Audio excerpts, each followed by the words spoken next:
Ready for action! Didn't pour the tea out either. Hello, we've started. Welcome to faffing. Going to turn off the sound there. We're live. I just realised I wasn't sitting on my chair properly. As you know, I'm prone to cramps as I get older. Early we are early. Well, we got out here a little earlier than I planned, or than we planned. Well, you told me we were starting at 8. I know. And so I was ready. And then I thought, I'm never going to make it for 8, so I moved it, and then we noticed there were like 20 people online. Oh! Hello everyone, thank you for joining us. Yeah, so we'll do 5 minutes of improv. Yep. Like the rest of it isn't improv. And there's a script. And then we'll crash on. So we've literally got to give me a subject and a situation, and we've literally got no plans for tonight other than GW very handily dropped out that article. It was, thank you, Nick. If you in fact, this is a sign that Underworlds 2 is even better, because Underworlds 1, GW invariably dropped stuff the day after we recorded, and not on the day of recording. Yeah. So already it's better. This is a much better release cycle for us. Already. Hopefully the audio's working and it's not too loud and it's not topping out or anything, and it's not blowing people's eardrums. So do shout if it is. Yes, because we haven't actually done a live chat for a while, so all the settings are old, and there's always that when you start doing it again, it never works quite right. As Pete proved, you can see it, but no, you can't quite see it. But there's literally a microphone receiver is up there, plugging into another microphone, which isn't even camera, which isn't even being used, but it is on. So because you proved the whole new tech thing last week when we recorded our video for the Nick's video. God, that video. Pete changed the setup, and of course it kept cutting out halfway through, so we'd actually been doing it for about an hour before we got anything that we actually used. The good thing was that by the time we actually recorded and I came to editing it, I didn't have to cut barely anything out. Because we were halfway competent. Yeah, exactly. It's almost like unheard of. I think that's what actual people who aren't piss artists do. They actually rehearse and practice things. It's weird. We just don't do that. Every time we sit and go, right, we're going to do this one properly, we're going to write out a script, we invariably just start half-arsing it halfway through. 100%. There's 29 of you lovely people in, so we've got Rob Bridgewater, Philip Lancashire, Yerk's in, Owen Burke is live from France. Martin Ives, can't remember if you just said him, Adam L, Zach Matthews, loads of people, Jan Direct, hello everybody. If you are happy to see us and you are looking forward to Underworlds V2, please do give us a like, and if you aren't, please do subscribe as well, because there's going to be lots more Underworldsy stuff in the future. And if you think, there's people out there who are interested in getting into Underworlds, send them our way so they can see how not to play it. Protean Fabricator. Ooh. That's his real name. Might be. Protean Fabricator, come back here and eat your veg. No, Mum, I don't like it. I don't know why everyone suddenly comes from Yorkshire whenever we start doing this. Fabricator, it feels like a Monty Python Yorkshireman sketch. Kind of feels a bit like that. So Jose Martin says it's been a while. It has been a while. It's a really long time since we've done a live, and it's quite good fun to do it.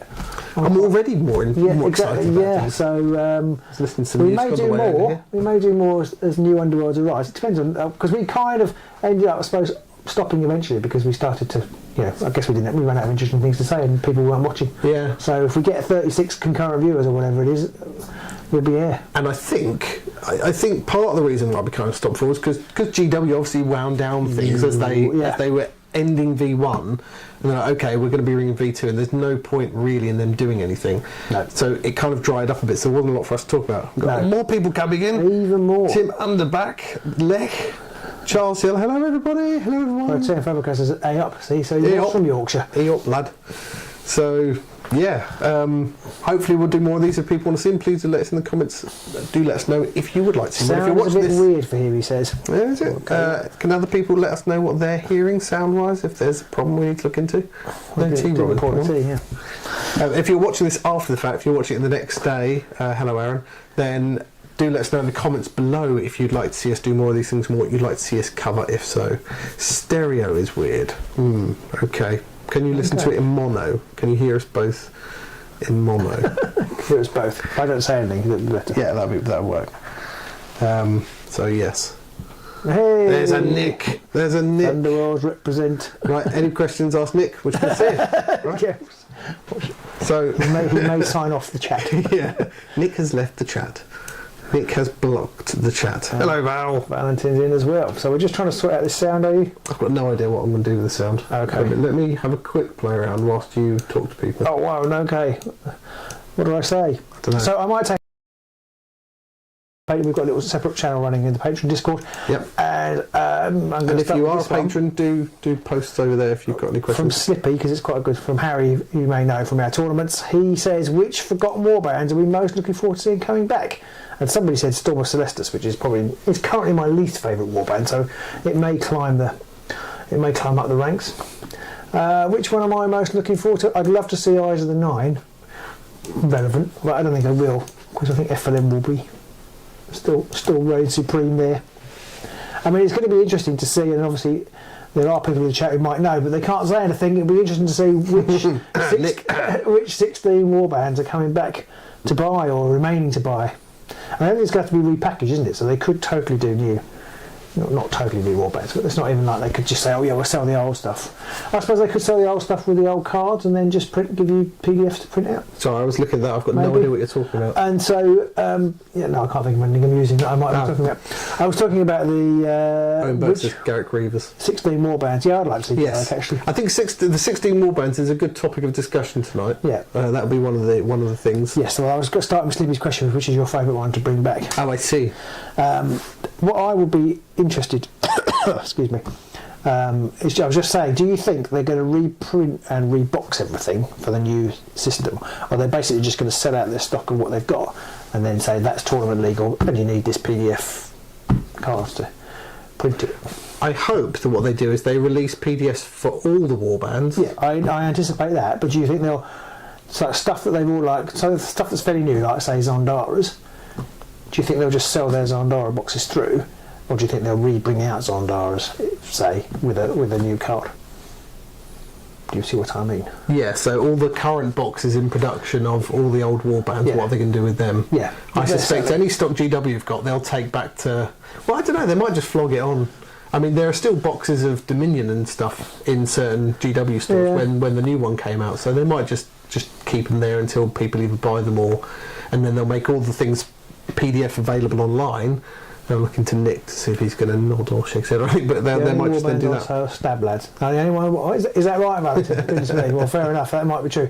So in that case, do you think? I guess they will do new boxes then with new stuff. I think the 16 new ones. I think they're going to rebox those. They'll be with the new logo because they don't need the plastic trays because they won't have the heavy cards. So like they did with Warcry, I'm pretty sure Warcry. We've got the box up there. It'll be like that. So that one. I think it'll be like that. You'll get a box like this. It'll have the sprue in it, and it'll have the cards, and that'll be it. That'll be it. And that will be your warband box, is what I think. But that seems reasonable. I don't know what other people think if they've got anything. Alex Ramirez says, thanks for doing this. Last time we played was Night Vault. I think Night Vault was the last time it was probably at its peak. No, Beastgrave was peak. Beastgrave, I suppose, yeah. In fact, I'm not sure that's true either, because I think Death Gorge was pretty great. I will have to probably fiddle around with the audio after this because I don't want to butcher anything during what we're doing. So apologies to everyone for now. But like I say, we kind of hadn't planned on doing this until just now. Yeah. So you've changed the sound. Hopefully, maybe that'll help. Turn the gain down a little bit. Okay. Maybe that's a bit better. Is that better? Maybe that's a bit better. People will know in about 30 seconds if that's better or not. No, it's not better. It made it so much worse. Can't hear Pete. A gain. Oh, Adam does say it's a gain issue. Is that why you? Better, says Valentine. Oh, okay, excellent. Okay. Go, Pete. Sounds great. Brilliant. Excellent. Much better, says everyone. Okay, well, should we go offline? It's getting even better. Yeah, we're going to go now. Bye. So, GW. Thank you, Nick, and to anybody who you might have influence over, sent us a new article today, and I don't know if anybody's read it. We sent us it, to be clear. Well, no, they sent it out to everybody. It was on the War community page, which was working. Us, as in the royal us. All of us. All of us. All of us here. We are collective dust. There's 55 people I've just seen. You are all and that is an interesting, sexy gods and goddesses. Interesting thing, like Underworlds has been bumbling along, arguably dead, people saying it was dead, and yet, new edition comes out, and suddenly all these people come out. The woodwork. There's quite a lot of them are saying, oh, I don't really like the changes. But we've now got 60 people. This video we did is one of our biggest videos ever. Yeah. Well, certainly in the short space of time it's been live. And we've got 60 people. So there's definitely passion and interest for this new edition, which I'm really pleased about. And I'm trying to put down all of the original comments that people made to that passion, that they've seen a change and their immediate thing is, I don't like change, I'm angry and I don't know what to do, loud noises, that kind of thing. But then the second article came out and you could already see a lot of people going, oh, I'm not happy about some things, but this does look quite cool. Nico says, has he missed anything? Mainly, Nico, you missed us fiddling with the sound, so you haven't missed very much. Coming at peak time here. So just as a reminder, anybody who hasn't, if you're enjoying the new version and you're enjoying seeing us live and you want to see us live more often, do hit that like button, because the more likes we get, then the more it tells us that we're doing the right stuff. That is very true. So yeah, I think that original very negative sort of outpouring that a lot of people said was just their enthusiasm for the game maybe going a bit off piste a little bit, and now they're starting to think actually this could be quite good. I do agree with some of their problems. Like a lot of people saying, I don't like the fact that the art's gone. Yeah, that's top of my list of things to talk about tonight. I don't remember the last time I sat there looking at all the art on the cards. No, I think it's just a general look and feel of it. But then I was looking with a couple of days, kind of, because my first thought was I didn't really focus on the cards at all, because I was interested in what the gameplay was like. And Belgium represent. I didn't particularly like the fighter cards. I think I mentioned in our original video that they look like combat cards, and not necessarily in a good way. Yeah. But I was looking at the article today, and I thought, well, artwork's nice, but the photos don't look bad. I mean, there's a picture of Snurt drinking the potion. Yeah. And I think it looked pretty good on the card. So I think it's one of those things. I'm not a great, for visuals. I kind of, when I'm playing the game, I'm looking at the cards, what they do, not what they look like, if that makes sense. I don't think it made much difference to me.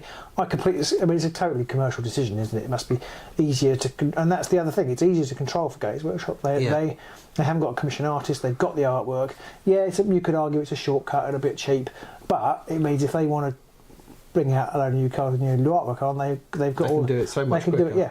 And I know a lot of people go, oh, GW, stiffing their artists, this, that and the other. That's a whole different subject to get into, but I can see why they're doing it, because they're a company. They need to look after their own IP, their own products and stuff. So, Yellow Mongo says he can forgive the photos if we can use Legacy Warbands still. He collected the damn things. I collected the damn thing. Yeah, and you will be. So that's one good thing. We know that they're going to be PDFs of everything, and I'm hoping because there will be PDFs, it will make it easier if GW want to tweak things, because they have tweaked War Scrolls in AOS and stuff. Yeah, our chat has never pinged this far, so if we missed your comment, apologies. So if we want to re-up it, we're not used to being popular. Zach Matthews has said, I know, it's like watching Joe Wicks. I know we don't know everything about the new release, but is there one thing you think shouldn't be left behind?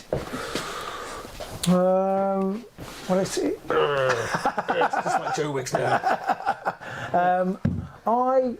It's a deep burn. It'll come later. Mickey Bowles is in. Hello, Mickey. I can't think of anything that I know is in it, if you see what I mean. There's nothing I've thought they haven't covered that I thought, well, I hope they don't leave that behind. I'm trying to think. I mean, I'm slightly curious that they've left the magic dice behind. But I wouldn't go as far as to say, oh, I really wish that they had that. It was flavour. Flavour's the second, no, it's the third thing on my list. But it was flavoursome, the magic, but you could still create magic effects with the same dice. The thing I found was magic dice nearly only ever got used for like magic attacks, or that one time in 100 where you decided, I'm going to make a magic heavy deck. Then that was it. Yeah, and that was the other one. So actually, I found later in the game, they weren't really used for magic attacks at all. They were used for a slightly different variance when you were rolling for a ploy. It would quite often be roll a magic dice on a lightning or a crit or whatever, or a skill, it was like, so that's just changing those odds. It'd just be hammer or crit. Or, exactly. So I kind of thought, well, actually, I probably won't miss them ultimately. Someone did ask, do we think 3 and 4 player mode is dead? I mean, yeah, I think so. I think it's. I mean, the board. Now that we've got just a single board that can be slightly more one way or the other, I think that the 3 and 4 play mode's probably dead, because I probably would guess that like 1% of people ever played. Well, how long have we been playing? Yeah, we've been playing 7. We are the exception, I think, to the rule. What? Because we only play each other? Because we only play each other. But we never played. And like, we have the club night, which you know, can have loads of people. Nobody's ever said, "Oh, I really want to play 3 or 4." Yeah, I mean, it was probably a very fun mode, and I kind of wish I had played it. And I remember during lockdown we played Arena Mortis, and that was quite fun for a little while. But it was definitely only ever a fun pastime rather than a serious. Well, I say serious; it's a game, but you know, the main way the game's designed. I mean, I think you could probably still do it. Just then they'll codify the rules for it, because you could just do 2 boards, and you could play 4 people, certainly, maybe not 3. So but you could do it. But yeah, I don't think it's going to be supported, and that's one of the reasons why the rule book is even slimmer this time. Adam L says 3 players isn't that fun after 2 games. I mean, it could be one of those things where you play a game like that was fun, but then you play another game like, well, I kind of got ganged up on that time or whatever. And I found Arena Mortis got boring. It was too long. Right, and what other questions have we got? FR Black Sheep says, will the magic aspect come later and just rely on the existing dice? I think if there's going to be a magic aspect, yes, it'll come later, but it will still use the regular fighting we dice. won't get dice, unless we get it in Amber Vault, or whatever it might be called in the 2nd edition. But I don't think Mosscan. I don't think so. So now they've IP'd Mosscan, and we know that they're not doing it every 6 months. That could be the next 12 months. That could be the next one. Well, we don't even know if they can do it every 12 months, do we? No, I don't think they've actually ever said that. No. Yeah, we're going to keep just trying to grab questions as we go. We did kind of have no plan, so this works great for us in here, so keep firing stuff. And if we do miss it, it's not personal. Please do shout back again if you've got anything. Pablo had a message retracted. Now I desperately want to know what he said. He then says they should still include a rivals deck with every warband for the same price. Otherwise, no point buying new warbands. Boards will be proxied. I mean, I can see why they've decided to remove warband decks. Yeah. Do you mean faction decks then, or just actual new rivals decks? Yeah. What do you mean, Pablo? Do you mean a rivals deck or a faction deck? I don't think they should couple because a faction deck is universal, and therefore if you want to play it and they put it with a warband you don't want. So I don't think that's any good, and they've obviously made the decision to get rid of faction decks. We could go on to that. That was my 3rd thing on my list, which was flavour. A lot of people have moaned about the flavour, or the loss of flavour. And my initial reaction was warbands like Zondaras or like Thricefold Discord. They've got some lovely cards which really are thematic, and they're gone. Yeah. And so I actually, somebody said in our Patreon chat, how are Zondaras going to remain thematic with their war scroll? And that's going to be really tough to keep that kind of thing that they had. Yeah, I'm sure GW will put some thought into it. I'm assuming they are bringing them back, and I assume it will be interesting. But then I thought, actually, although yes, it's really nice, and you think, oh yeah, it's really good. I'm going to take these cards because they're really thematic, like the Thricefold Discord. I've got the Temptations, and they've got the Forced Gifts. It doesn't take very long before other cards, even in Nemesis format, are just better, and people just take them. And we really found that when back in the beginning of the days of the game, we actually, for our videos, had to implement the faction fraction, where we said, right, because there's so many good universal cards, we're actually going to pare back and say, I can't remember, did we take a third? Had to be a third? You had to have at least a third of your warband's objectives, and at least half of your power cards and your upgrades had to be warband specific. Yeah, so I kind of thought, well, that... and that was always a struggle.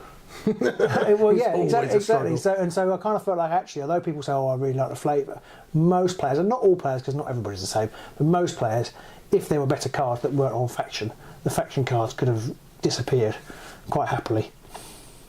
Yeah.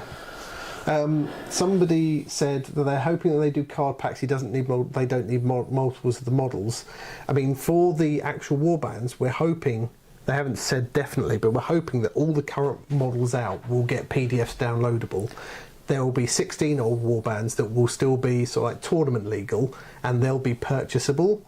But I'm hoping that their PDFs are still also downloadable as well. Yeah, I'm on the fence as to whether they will. So I kind of, you're kind of, I suppose you're more pessimistic than me generally in life, and I'm more of an optimist. I just hope to God that they allow everybody to play with their existing collection now, at least for a couple of years with the PDFs. Once the PDFs are out, they can't really stop it anyway, can they? But I just really hope that everything gets a PDF and they don't make anybody buy something they already have just to get a piece of card. That would seem like a really bad idea, both for the environment, because people are buying stuff they don't need, bad for people who, you want they've clearly got a further existing player base. This is the best video we've done in a really long time, and it would be a shame to piss half of them off, or probably 90% of them off, by saying, actually, you know those Gits you bought last month, or 4 months ago, you've got to buy them again. I would agree with you, but I throw out the Skaven AOS PDF as an example. And I throw out the Champions of the Mirrored City as an example. That most people had the models, didn't need the models, only wanted the cards, and they still had to buy all 4 sets. Well, that wasn't most people, though, was it? Because if you think that they were from 2 years, five years there were a lot of people. They were only sort of existed, but you have to assume that a lot of people have come into the hobby since then. So there are a lot of people who didn't have the models, and so the cards would have been useless. I still see that for GW, it makes no sense for them to produce the warbands without the cards being in the box, because they want. But it also then doesn't make sense for them to produce the cards in the box and then also offer them for a PDF online. It only doesn't make sense from a company's point of view, from a commercial point of view. I suppose if you want to sell things to people who've already bought it again, or if you want to sell things again to people who've already bought it, then you should do that. But if you want to keep your player base happy, then you shouldn't. And I don't know, but I don't think they would sell that many. Maybe. Yeah. I mean, they'll become. You know, someone will scan them and they'll be online in 5 minutes anyway. Exactly. But for that reason, I have to say, GW, if you buy them, I don't think Pete might disagree with this. We may not should do this. I wouldn't buy them. I would just play with everything else, because there's so many other things to play with. I just play with everything else. And if I want to go and play in a tournament, there's still going to be at least 4 that I can play. Yeah, with. Because there's going to be 16 warbands. Someone said out of how many, and there's about 58 now. Yellow Mongoose. But Christy, I think you've got a 50-50 split here. I think that you're probably going to have to buy the warband to get the cards for those 16 warbands. You're going to have to buy them rather than be able to download them, but you think they'll be downloadable, so we'll find out. Yeah, I mean, I just think it's a really bad move. We'll find out. It's a 50-50. I just think it's a bad move. I'm not saying it's not a bad idea. I'm not saying I think that it should be the way it's done. Yeah. I'm just saying I think that's how they're going to do it. Right, okay. Because for them, it doesn't make sense to offer something for free online that they're charging for, because then people say, why the would I buy this when I can download it online for free? Yeah, because if you haven't got the models, you need to buy it. So that's my point. But they could proxy the models. So if they could download the rules, they'll just proxy some models. But like you say, they can do that anyway. Exactly. Because this is the other thing. This new model means that it's so much easier. You couldn't really... Well, I suppose you could. Tim's on my side. Give us a thumbs up if you think GW will put all the PDFs online, to be honest, I'm actually tempted to say that I think they will too. I just don't think they should. Because it's such a bad move, and it will just upset so many people. I mean, I won't disagree. I think they should. I definitely think they should offer everything. But given how they removed the Skaven PDF once the book was available, and given but that's slightly different, because you didn't have to pay for the PDF. They gave you that for free, and they've just taken it away. But you're going to not pay for the PDFs of these models. Yeah, but you bought the models already. Yeah, but you didn't buy the PDFs. It's a whole different game you bought the models for. You still got the cards to play that game. Maybe you're right. I don't. I just... Well, look at the thumbs up. So lots of people for you, Robert. Yellow Mongoose is just like, I don't know. Now, I'm saying, what do you think they should do? Not what... No, I'm saying, what do you think they will do, rather than what do you think they should do? Everyone's saying they think they should, and I agree. Yeah. But I don't think they will. This is fantastic. We've never had this. No. Never in our streaming life have we been able to ask a question and got responses like this. This is fantastic. In Kill Team, all the rules are downloadable, aren't they? What we need to is Nick in there. Nick? What's Nick? What's Nick's just got like one of those awkward smiley faces.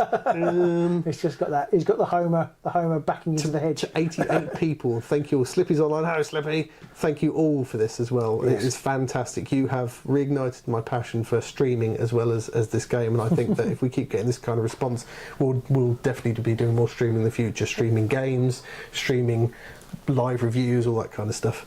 Yellow Mongoose did put a thing saying 58 warbands, 16 can be used in the new edition, feels good with the clown face. Now I can see, and this was another thing people were complaining about, and I bought all this stuff, I should be able to play with it. And I guess the argument there is you play the original version. Yeah. GW could do, and have done in the past, where they've gone like Aeronautica, like people who bought loads of Aeronautica stuff and they're like, yeah, that's not a game anymore. Yeah, I mean, Beastmen, AOS Beastmen armies. Yeah. Oh yeah, that's gone. Old world now. Yeah, well, there is some talk about whether the Beastmen and Headcrackers will get completely canned. I don't think they will. I think they'll be legends. So I think they'll be old ones, they'll put PDFs out for them, but I don't think that. I think it just depends. It's interesting, isn't it? I think it depends on how GW are quite. Although they're happy to change their lore, they're quite protective of their lore, and so if they no longer exist in the AOS universe, having them in this little pocket of it doesn't necessarily make sense. So I do wonder whether they'll just say no, they're not available. I mean, it would be a shame because they're really nice models, but I just wonder whether they will. It's the wording that always concerns me, because like Charles has just posted here again, they said most warbands will have 3 digital rules at launch, but 16 will be released physically. And does that mean most of them barring the 16? And we're getting into rules lawyering here when it's like... Yeah. I feel like we're probably going to have to buy them to get those PDFs, and I feel like they'll probably turn up on websites to download and print yourself very quickly, and that'll just be the way it goes. And you won't be able to play them in tournaments if they're not original cards, but I mean, to be honest, I'm probably just, if I had to go to a tournament, I'd just play one of them, because I've got to keep buying the new ones. I'll just play a new one instead of one of the old ones. To be honest, I think I will as well, and it's really nice of them. And I know, again, depends on how hardcore you want to be. I think it's nice of them to at least offer 16 of them, because they could very easily just say, no, that's all season, that's all AOS, Underworlds 1, this is Underworlds 2, it's all brand new and starting again. So it's nice that they are doing it, I think. And I know that some people will call me a GW fanboy and a shill and whatever else, because I'm saying, oh, they're giving us a little bit, thank you, Master, but they could do a lot less. Is my point of view. Okay, so... No dead air, keep talking. We're talking about flavour. What's everybody's feeling about the flavour and the faction decks disappearing? Yeah, we haven't actually talked about the article at all, and the rules changes. We'll come back around to that in a minute. I think we've got too many things going here, and frankly, I'm just happy talking to people online. The only time we've had this many viewers is when we were giving away a copy of 40k. The 40k one. See, it's like hen's teeth. I can't remember what it's called now. Season 7, wasn't it? The one with the Necrons or something? It was the luxury box. That you know what? If we keep COVID. Getting turnouts like this, maybe we'll get a box of give it away. Embergard to give away. So everybody that bought it on day one. Yeah, probably. Yeah. But then they can gift it to a friend. And get them, lure them in. Well, that is. I mean, I've already asked one question. I'm going to ask another one. Yellow Mongoose, sorry, has just said something that I was thinking that I forgot about, which is he's hoping that they do like the Sons of Velmorn and that, because you can't get them at all. It'd be really nice for them to release them as an official warband and then bring them out again. So, that is true. There were quite a few of the Death Gorge warbands, presumably the Wintermoor warbands. I can't remember when they stopped doing the rivals of.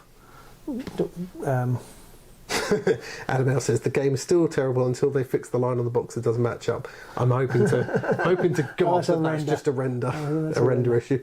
20 warbands to start. 20 to start off with. So there's going to be 4. Well, there's going to be 2 to start, and then they're going to bring out 6. They're going to bring out. They've said there'll be 16, didn't they? 16 existing warbands will be 16 existing, 2 in the box, and another 2 new ones shortly after. So I think it'll be skeletons and Iron Skull. Philip Lancashire, we've just been saying about that and what we think is going to happen. Someone mentioned up here, Val said that if the teams are less individual and worth 7 glory, then the balance will naturally be better. And I think that's true. I think doing things like that naturally makes the game more balanced, because it was so annoying when you came up against like a Stormcast warband. You're like, oh, so that's 3 glory then. Yeah, you've only got 3 glory compared with Gits. You've got like 9 on offer. And or Skeletons, which is like infinite. easy as a score as well. Yeah, that's an interesting one. So we're switching to that. The 7 glory. Yeah, do you think they are? I've heard the rumour that it's going to be fixed to 7, and the 2 in the box are fixed to 7. Yeah. It's fascinating for those big warbands. It's fascinating. Like Sepulchral Guard. Will they make the boss 3, the other 3 losers 1 each, and then maybe like petitioners nothing? Yeah, or maybe something like that. Yeah, that's interesting, isn't it? Because or maybe there'll just be 1. It changes the dynamic completely, actually, for Horde warbands. Because suddenly, if you assume the leader's probably going to be 3 in all cases, and there's 7 fighters, there's got to be some fighters that score nothing. Like multiple fighters score nothing, and then suddenly you're like, well, this petitioner is kind of giving single support. So, but if I take him out, I score literally nothing for him. Yeah. So I've got to go for something else. Because the minion in the Skaven's box, he's worth 0. So he's got that bomb ability. Yeah. So I don't want to waste a turn killing him because I'm going to get nothing for it, but also that bastard's going to blow up in a minute. He's like Scab. Is it Scab? Not Scab. It was Scritter. Scritter, yeah. Yeah, he's like. And I wonder if they're going to do that with more of the minion types. They'll be 0. Just like Hexbane's dogs. Yeah. I always thought anyone killing a squig should lose glory. Yeah. It could be like Hexbane's dogs. They could now be worth 0 potentially, but they might not have the auto move every time we've moved another fighter reaction. So that might detract a little bit from their effectiveness. Hexbanes are going to take a hit, aren't they? Because their faction cards and their abilities are immense. Yeah, but again, there's 6 fighters in that warband, so you can have like Hexbane worth 3, 2 of the others worth, or 1 of them worth 2, 2 of them worth 1. And then the dogs be worth nothing. You're just saying numbers at me now. 1 worth 3, 3 worth 5, 5 worth 6. 100 viewers online. No, 95 is mental. Crazy stuff. And this is again, I just want to do this because we'll see lots of reacts. Is this time, a Tuesday evening, is this a good time for people? Give us a thumbs up if so and a thumbs down if not. Not a lot we can do about it if not. It's not like we can do it in the middle of the day, but it's nice to know if we're hitting a good spot for a lot of people. Move action economy for 7 model warbands. Well, I think like Sepulchral Guard who have 7 models, I think the Warden's raise or move abilities will be in that left-hand panel, which you can keep using, because if you take those away, they're dead in the water, I think. Yeah. For the Gits, I think the Scurry mechanic might be in the left-hand panel. Games night once a month. And I said, yep. That's on Tuesdays. But we won't live every week, will we? Any time is Underworlds time, says Val. Val, you're a crazy man anyway. Also, getting everybody to give us a thumbs up. Mongoose has got a burger. I didn't know that. You're going to bring us a burger? It means we can go back and look at the other things people were saying and try and catch up on them as well. No chance. Could the War Scrolls be included in the new rule book with the rules being streamlined as they proudly mentioned, says Jose? I think they're just going to be PDFs. Yeah, I think they'll put them in. What I like about this is the other reason why I think they might do PDFs for everything. When they want to change it, they can just change the PDF and you can print out a new one. Yeah. Yes, exactly. Unfortunately, GW don't have good history of doing that. But it would be so nice, actually, if, yes, you got your card, but actually the PDF was available anyway. Yeah. So you could just play. Yeah. And, I almost wonder, whether they might say you have to prove, for official tournaments, you have to bring the original models to play with. So you can't just print out a PDF and play with proxies. You actually have to have the original models. And then you can play with proxies, but you have to show that you have the models. Yeah, that's true. But I think I've completely lost track of what I was actually going to say. Live! I think Barry Shepherd quite accurately pointed out that all the people who aren't here would put thumbs down. So what's that positive? So we've got like about 20 people who it's good for and nearly 8 billion who it's not good for. That's a win in my book. What's the word? Well, it's not nominative determinism or whatever it's called, but there's something about when when you only ask the people who could make it if that day's a good day and everyone says yes, then obviously they go. We've got 95 people here, so obviously it's good. Fantastic! You're all lovely people. Don't forget to give us a thumbs up if you're enjoying the show. I love the War Scroll. And if you want to see more of this, my opponent's next to me as well. So much mental energy remembering every warband. Yeah, that is true. Although I still forget what's survivor bias. Yeah, survivor bias. Survivor bias. We keep seeing it's not that bad. We keep seeing little flag things pop up, and I've got no idea. Is it encouraging you to click on them? I don't know. I don't know if it's that people doing it or what, but yeah, I see lots of them. Protean Fabricator says, seems the competitive side of the game is taking the hit. I want a simple, quick and... Well, I don't... He wants a simple, quick and engaging game, and so do I. But I think this will help do both. Yeah, I think... Oh, Sleeksball, they've got a blog, haven't they? Sleeksball, I'm sure they have. Sleeksball! Well, they write for Michael at Spent Glory or something like that, so we've got the experts in. I think... Well, there was Nick. He's gone very quiet now. I think he's left. Cut quiet in case people ask him I can't watch this. Available. I think that... So what was the question? Yes, I've been thinking about this, and I kind of feel like with the success of Spearhead... Nick's painting. What are you painting, Nick? What warband? What race is it? Just give us a race. Is it a new warband? Yeah. I think that people like I said, easy to play games that you can fit in quite easily. Don't tax your brain too much, but still provide a mental challenge. And I think the deck building aspect of it, and Nick did say in his video there will still be deck building. Yeah. I think that deck building aspect gives people the ability to flex that side of it. But the rival side of it, just take a warband, take a deck on its own and play, gives you that easy, quick access. Because I was talking to a friend of mine who's been into GW for like 30 years, and he said despite being into GW 30 years and being in things like Necromunda and stuff like that, he still finds Underworlds a very bizarre thing to try and even understand what's valid. And if that's an ex-Warhammer employee who's played GW since the 90s, if they find it confusing, God help someone who's new to the game. I definitely think that's been a barrier to people joining the game in recent months. So there's going to be a core set every 6 months, and then there's already these other core sets, and then some people are playing these warbands that you can't get, and I just think that's definitely put people off. So I think that this will help people come in who just want to literally, I can just play with everything new moving forward. Mm-hmm.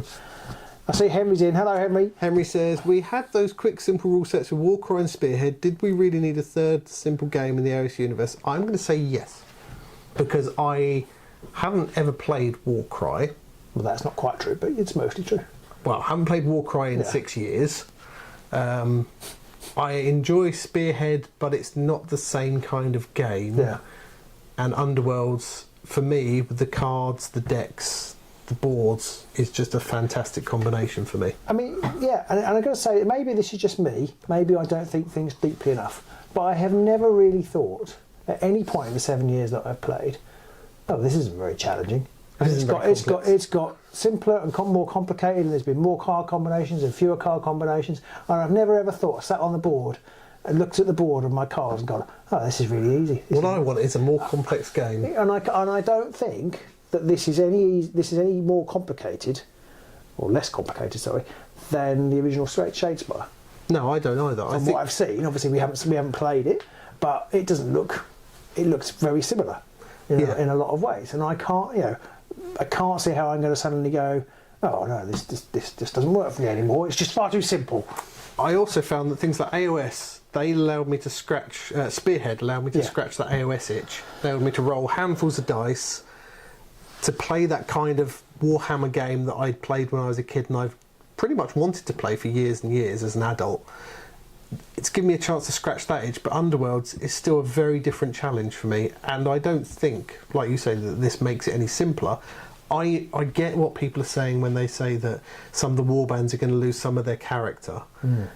But as I said, a lot of those people were the people who then, when 32 better universal cards came out, they just took those. They didn't take most of them, because flavour's well and good, but actually if you're going to get shafted every game, you stop, you take what's better. It's that difference between saying, look at all these wonderful cards with their fantastic artwork and their lovely descriptions. Granted, that was nice. Next again's off. Next go. See you later.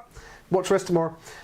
Granted, yes, there were lots of cards you could look through, and you could look at some of the artwork and think, oh, that looked great, and it evoked something. But when it came to the game, who sat there looking at the artwork on the card?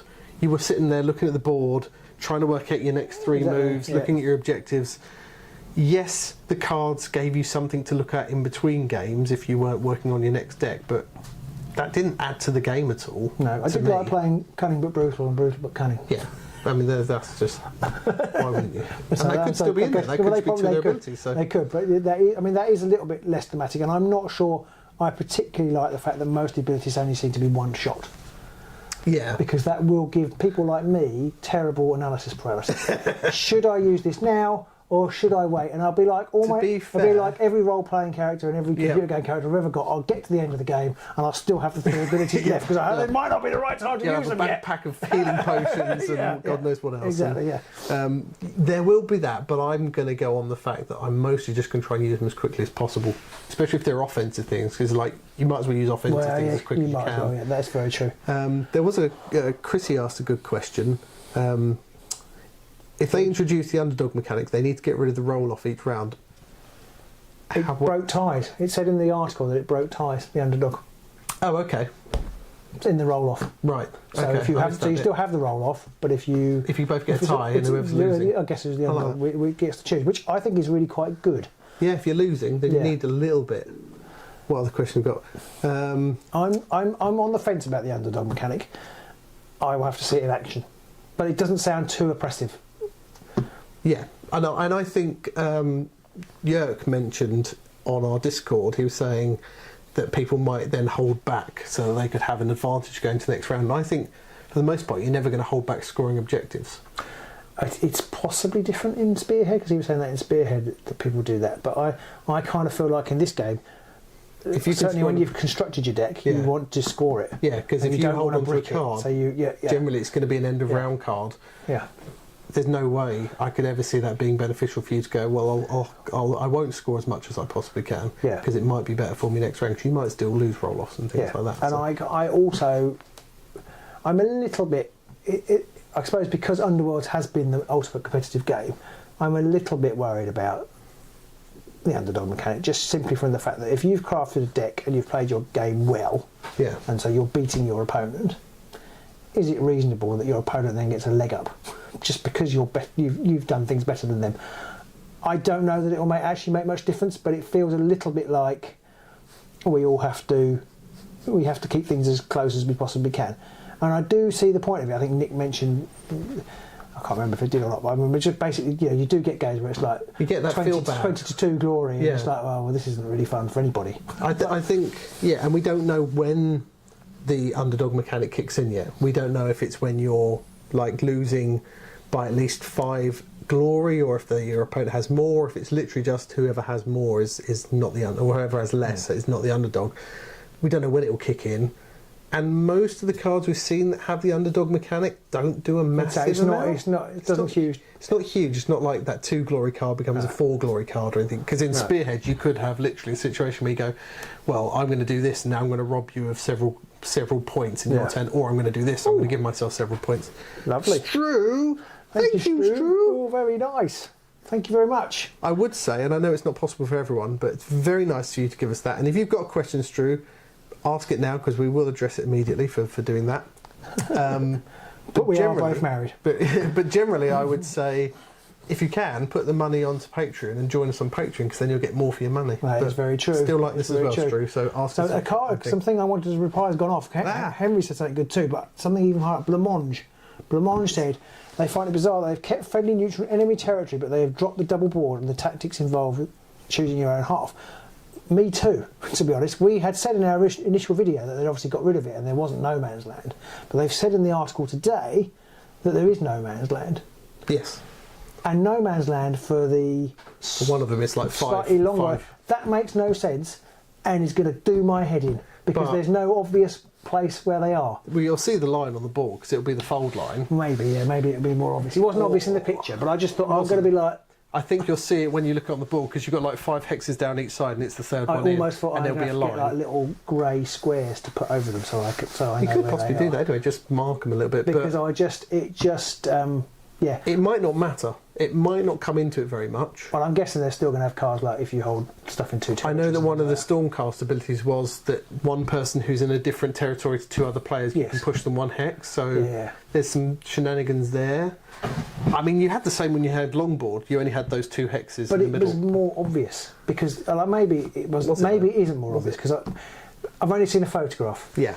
And so maybe when it's a small photo. When I've got a board, like you say, you will be able to see the gap, the fold. But obviously, it was obvious in Longboard because there were 2 different boards. Yeah. The gap was where the board was. Yeah, I mean, that's the price you pay for. Because I like the fact that the board is one contiguous board now. I didn't like. It kind of looked a little. It looked a little bit rubbish when you had like, I'm on Knollwood and you're in Wintermoor or whatever, and you had these 2 completely Yes, it's different... funny. Nobody's talked about that being unthematic. No, exactly. That's absolutely fine. Yeah. And then there's this little bit in the middle where the 2 just don't meet, and then you've got these weird edges where there is nothing, and how does that work? But I kind of like that. Even though I was terrible at it, it was probably the least important part of my game. I kind of will miss that placing of the boards. I might, but it wasn't exactly an aspect that I cared too much about, so I probably won't notice it's gone. Blancmange agrees that it's not very clear on the board. I totally agree. What's he know? He's Blancmange. No, I see it might not be very clear when you get the boards, but I feel like after folding and unfolding those boards a little bit, you're going to start to see those crease lines, and it's going to become quite obvious. Sleek Spell says Underworld has been deep without being complicated the way he likes it. Simplifying, in my opinion, doesn't remove its depth, but it can remove remaining complexity. Yeah, I suppose it's really, until we've played it, it's really hard to know, because we don't even know what the deck building rules are going to be. And that might suddenly throw in all sorts of interesting Nico things. says the hexes look smaller. He's got some great 3D printed objectives. I think they're going to be smaller, but you might be okay because it might not matter too much. I don't think they're massively smaller. No, maybe 5 mil or something like that. Lex says, I hope they do a terrain pack. I must confess, I have no care in the world whether they do a terrain pack. Joseph says that the underdog is just one glory behind, according to the article. I missed that, so okay. I mean, maybe that'll make make so if you're behind, basically, by at least one glory. Yes, Yeah. I think they just said if you're behind. But so I mean, we talked about the flavour or the character of the warbands possibly losing a little bit, but I think overall, if that helps balance the game out a lot more and gives people less, because we've all played games, I think, where you're up against somebody and they've got something like the Banshees, or they've got Zondaras or something like that, and they just keep going, and because I've done this I can do that, and you end up with that YouTube video of the cheese, I can't remember the name of the guy. You end up with that kind of thing where your opponent just sits there talking at you for ages and you're like, just tell me how I've lost and we can move on to the next game. I found that too bad with this, but what I have found though is that although I think the warbands have been really good in that they've got more flavoursome in the last couple of years, so the Thricefold Discords, Zondaras, Loon Court are all really flavourful. And the Brethren of the Bolt, they've introduced that flavour by cracking or smashing some of the core rules of the game. Like the Loon Court, it's like, now suddenly you can have more objectives in your hand, and it's like, that did my head in. Yeah, exactly. And so if you're trying to introduce that to a new player, it's impossible. So although they did have flavour, they actually made the game, if not necessarily worse, but certainly less accessible. And so I quite like that we won't be having that anymore. Yeah, there will be less of that, and you'll still have those abilities, but there'll be much more one-shot things, so they won't cloud things as much. I'm hoping that they won't have things that upset the core rules, if you will. There was someone said something in here. Yellow Mongoose did say, your warband's dead, but you score a ton of objectives, so you're not the underdog. I mean, I've lost games where all of my opponents' models are wiped out, and I've still lost the game at the end of it. Hexbanes were bastards for that as well. They'd be like, end of the round 3, I've scored 8 glory. What? You're all dead! Rhyme was a bit like that. So Trefenix says, accessibility is just another word for dumbed down, and that has never been a good idea since I can think. Well, I'm gonna politely disagree. That's not really true, I don't think. Well, yeah, I mean, look at chess. That's very accessible. Or indeed wheelchair ramps. Yeah. Pour some tea. I'm gonna politely disagree because I don't want to offend anybody, but I don't think making things accessible or using the term accessibility is dumbing down anything. Chess is quite accessible. Yeah, but it's not dumb. I just said. Did you? Sorry, I was thinking about the tea and whether I should have said that about wheelchairs. And he says chess was always that it was not dumbed down. I mean, no, but it's very accessible. So what's your point? Yeah. And Warhammer Underworlds is no more complex than modern war games, says Henry. I would disagree that it had ended up like that towards the end, especially as with all the other examples we've given of all the different warband abilities. But it's the super complex warbands in our house and warbands, board games in our house that never come out. Exactly. Because you just want to sit down and play, and you don't want to have to try to remember it, and you don't want a headache at the end. Yeah. So, I mean, everybody has different... Some people want a crunchy game. They want to sit there like our role playing was a prime example. Some people want to sit there and leaf through books and look up tables and play things by the rules and go, oh, you can't cast that spell because you haven't got a reagent of so and so that's been aged for whatever long. And the rest of us like, I just want to cast Fireball. Piss off. So I think people have different definitions of fun. People have different definitions of difficult or accessible or what makes a game good.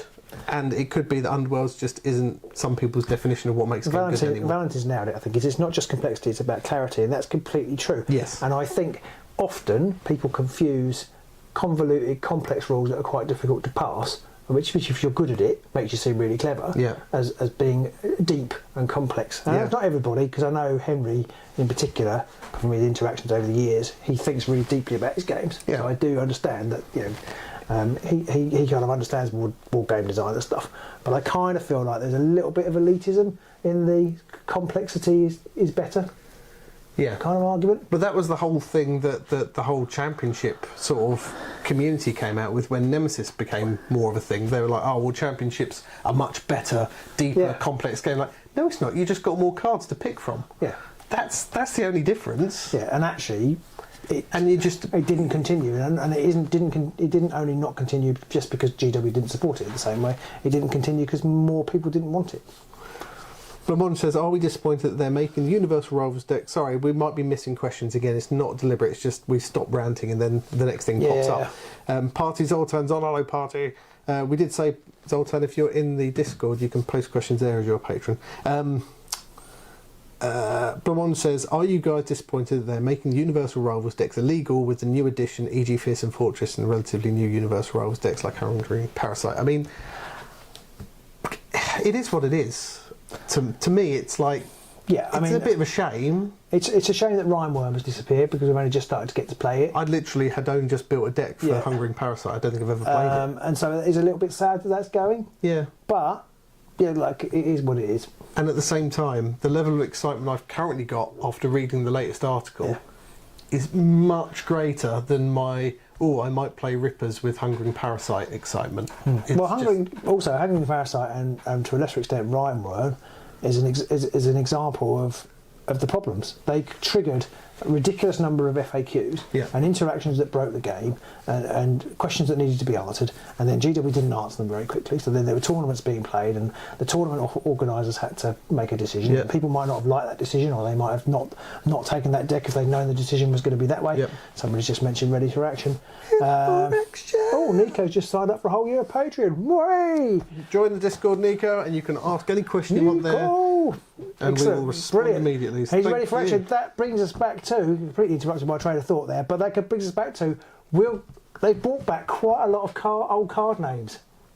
Will they bring back? I was going to do it then. You didn't. Are they going to bring back Ready for Action? Yeah, so that is, Come on, Nick. For newer viewers. Come on, Nick. Newer viewers, they may not know that, but it should be our clarion call for the first 3 seasons of Underworlds. Yes, come on. So I hope they do. I hope that we have made it iconic enough that they want to bring it back. Adam says he wants to keep Overhead Smash, and that might be a I can't remember what they're called term. now. No? Drum. What are they called? Okay. There might be a drum-specific thing that you get for the gore hole. Yeah. So it is quite thematic. But nothing's going to be more thematic than Ready for Action. So, and I just want to go back to that point about the simplification and the clarity and stuff. No, I want to talk about Ready for Action. We'll come on to that. I appreciate that some people don't like that the game has changed, and I don't know really what to say other than that's just what happens in life. Some people were saying how they'd sleeved all 3,000 of their cards, and now what they can do with all these sleeves. Like, you literally sleeved stuff to outlast humanity. And this is Games Workshop. Nothing lasts forever. But also, you can still play. Yeah, and you can still play version 1. Still play. And I was thinking about the boards. I was thinking if you wanted to, there's no reason why you can't play version 2 with offset boards. Yeah, it might not work quite as well, but you can still do it. Somebody talked about what they're going to do with their card art. So what they might, I think it was Sleeksmo, might make it into something. We've often thought about what the hell do we do with the boards. The boards would make quite a nice coffee table. Oh yeah, yeah, that'd be quite. You could cut the edges off so that all the hexes lined up properly. Yeah. Oh, that'd be quite nice. Yeah, well, there's plenty there if you want to do that. I mean, I'm never going to do that, but you could do it. Longboarding lives, says Mickey. I mean, it's kind of, but not. Well, no, because I was saying about you could still use the board. Henry says he can accept change, but GW could have chosen drop universal decks and just kept faction-specific decks. Then he would feel like he's playing Warhammer Universe. I can see why they've dropped them, personally, because I think that they put a hell of a lot of effort into something which didn't actually get used a lot of the time. Yeah, and it just cut. I suppose they could have done it either way, but it just cuts down on the number of cards and decks that they have to build and the amount of innovation they need to do. And I think Rhesus Monkey's right in that the faction-specific decks were part of the problem sometimes. That you just had these, you just had these random cards. Oh yeah, so this card means that if it's Tuesday, I can roll a dice, and if I get a crit, then I get 3 glory. But if it's Wednesday and you're wearing a blue top, and you just upset going, what? And for a lot of us, we knew the cards anyway because we played for some. But for a newer player, they were going, "You what now?" If they did bring ready for action to keep it balanced, what do you think the wording of the card would be? I think maybe you could remove a charge token. What was the original? The original was you could put an upgrade on you reacted to putting an upgrade on a fighter, and it enabled you to either move or attack. It was so powerful. I mean, we've already seen a card which is you can take some damage and remove a charge counter. The Skaven have that one, don't they? As a generic reusable ability, but so maybe so you can reactivate them. Something like that, yeah. Because that would literally be I'm ready for action. It would be, yeah. Because ready for action used to be I'm actually going to take an action. And you could make it so it's like you put a upgrade on a fighter and you can remove a charge counter. So you still got to pay the glory. That's what I said. I thought So you could still make it so that you have to do something. Oh yeah, you still put the upgrade on, and then you can take the charge token off, and then they're ready to charge in the next activation. Yeah. Rather than we used to be able to attack and then charge if it was That was my favourite thing playing Underworlds online. I'd get fuel, charge them in, whack someone, kill them, put ready for action on, whack someone else and kill them, and then at that point usually my opponent disconnected. Like, I'm just disappointed you didn't go doo-doo-doo-doo when you put it on. I did. Henry says, much of the balancing issues were the result of combining faction cards with universals. One could have made balancing easier by not having to account for universal card interactions. What? I mean, yes, there's 101 ways they could have cut this in the end, and we're where we're at now. And I think it just means that if turn the heat off, cooking. Yeah.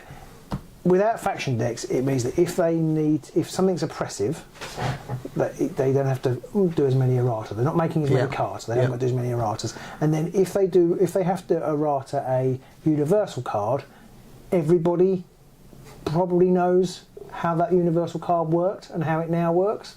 Whereas if you have to FAQ something like in Ephelim's deck, like half the cards in Ephelim's deck are FAQ'd, it relies on your opponent knowing that Ephelim's had an FAQ and possibly knowing what those FAQs are. Yeah. Whereas if it's just universals, you're more likely to know because you play with the universals. Yeah, and if you've got a heal damage card, you couldn't go, oh, well, I've got a faction heal damage and I've got this heal damage, I've got that heal damage, so I can really make it pay Great strength and stuff like that. What was the one where you got extra glory if you killed thing? Yeah, there was a couple of things. Two of those on. Yeah, so you don't have that as much. And it's like all those things on their own weren't a problem. It was only when you combine them that they became a problem. And now they don't have that as much. And I kind of agree. Do you just read the one about having to sing? Yeah. God bless you. I want to bring back like Ready for Action, but I want like a Git and Garrick on a card. Fantastic. All I want is immortalisation. There's nothing wrong with that. Come on, Nick, make it happen. I appreciate that, yes, a lot of people are sitting there going, look at all these cards I can't use. I'm looking at it from a practical perspective and going, I didn't use 90% of these cards anyway.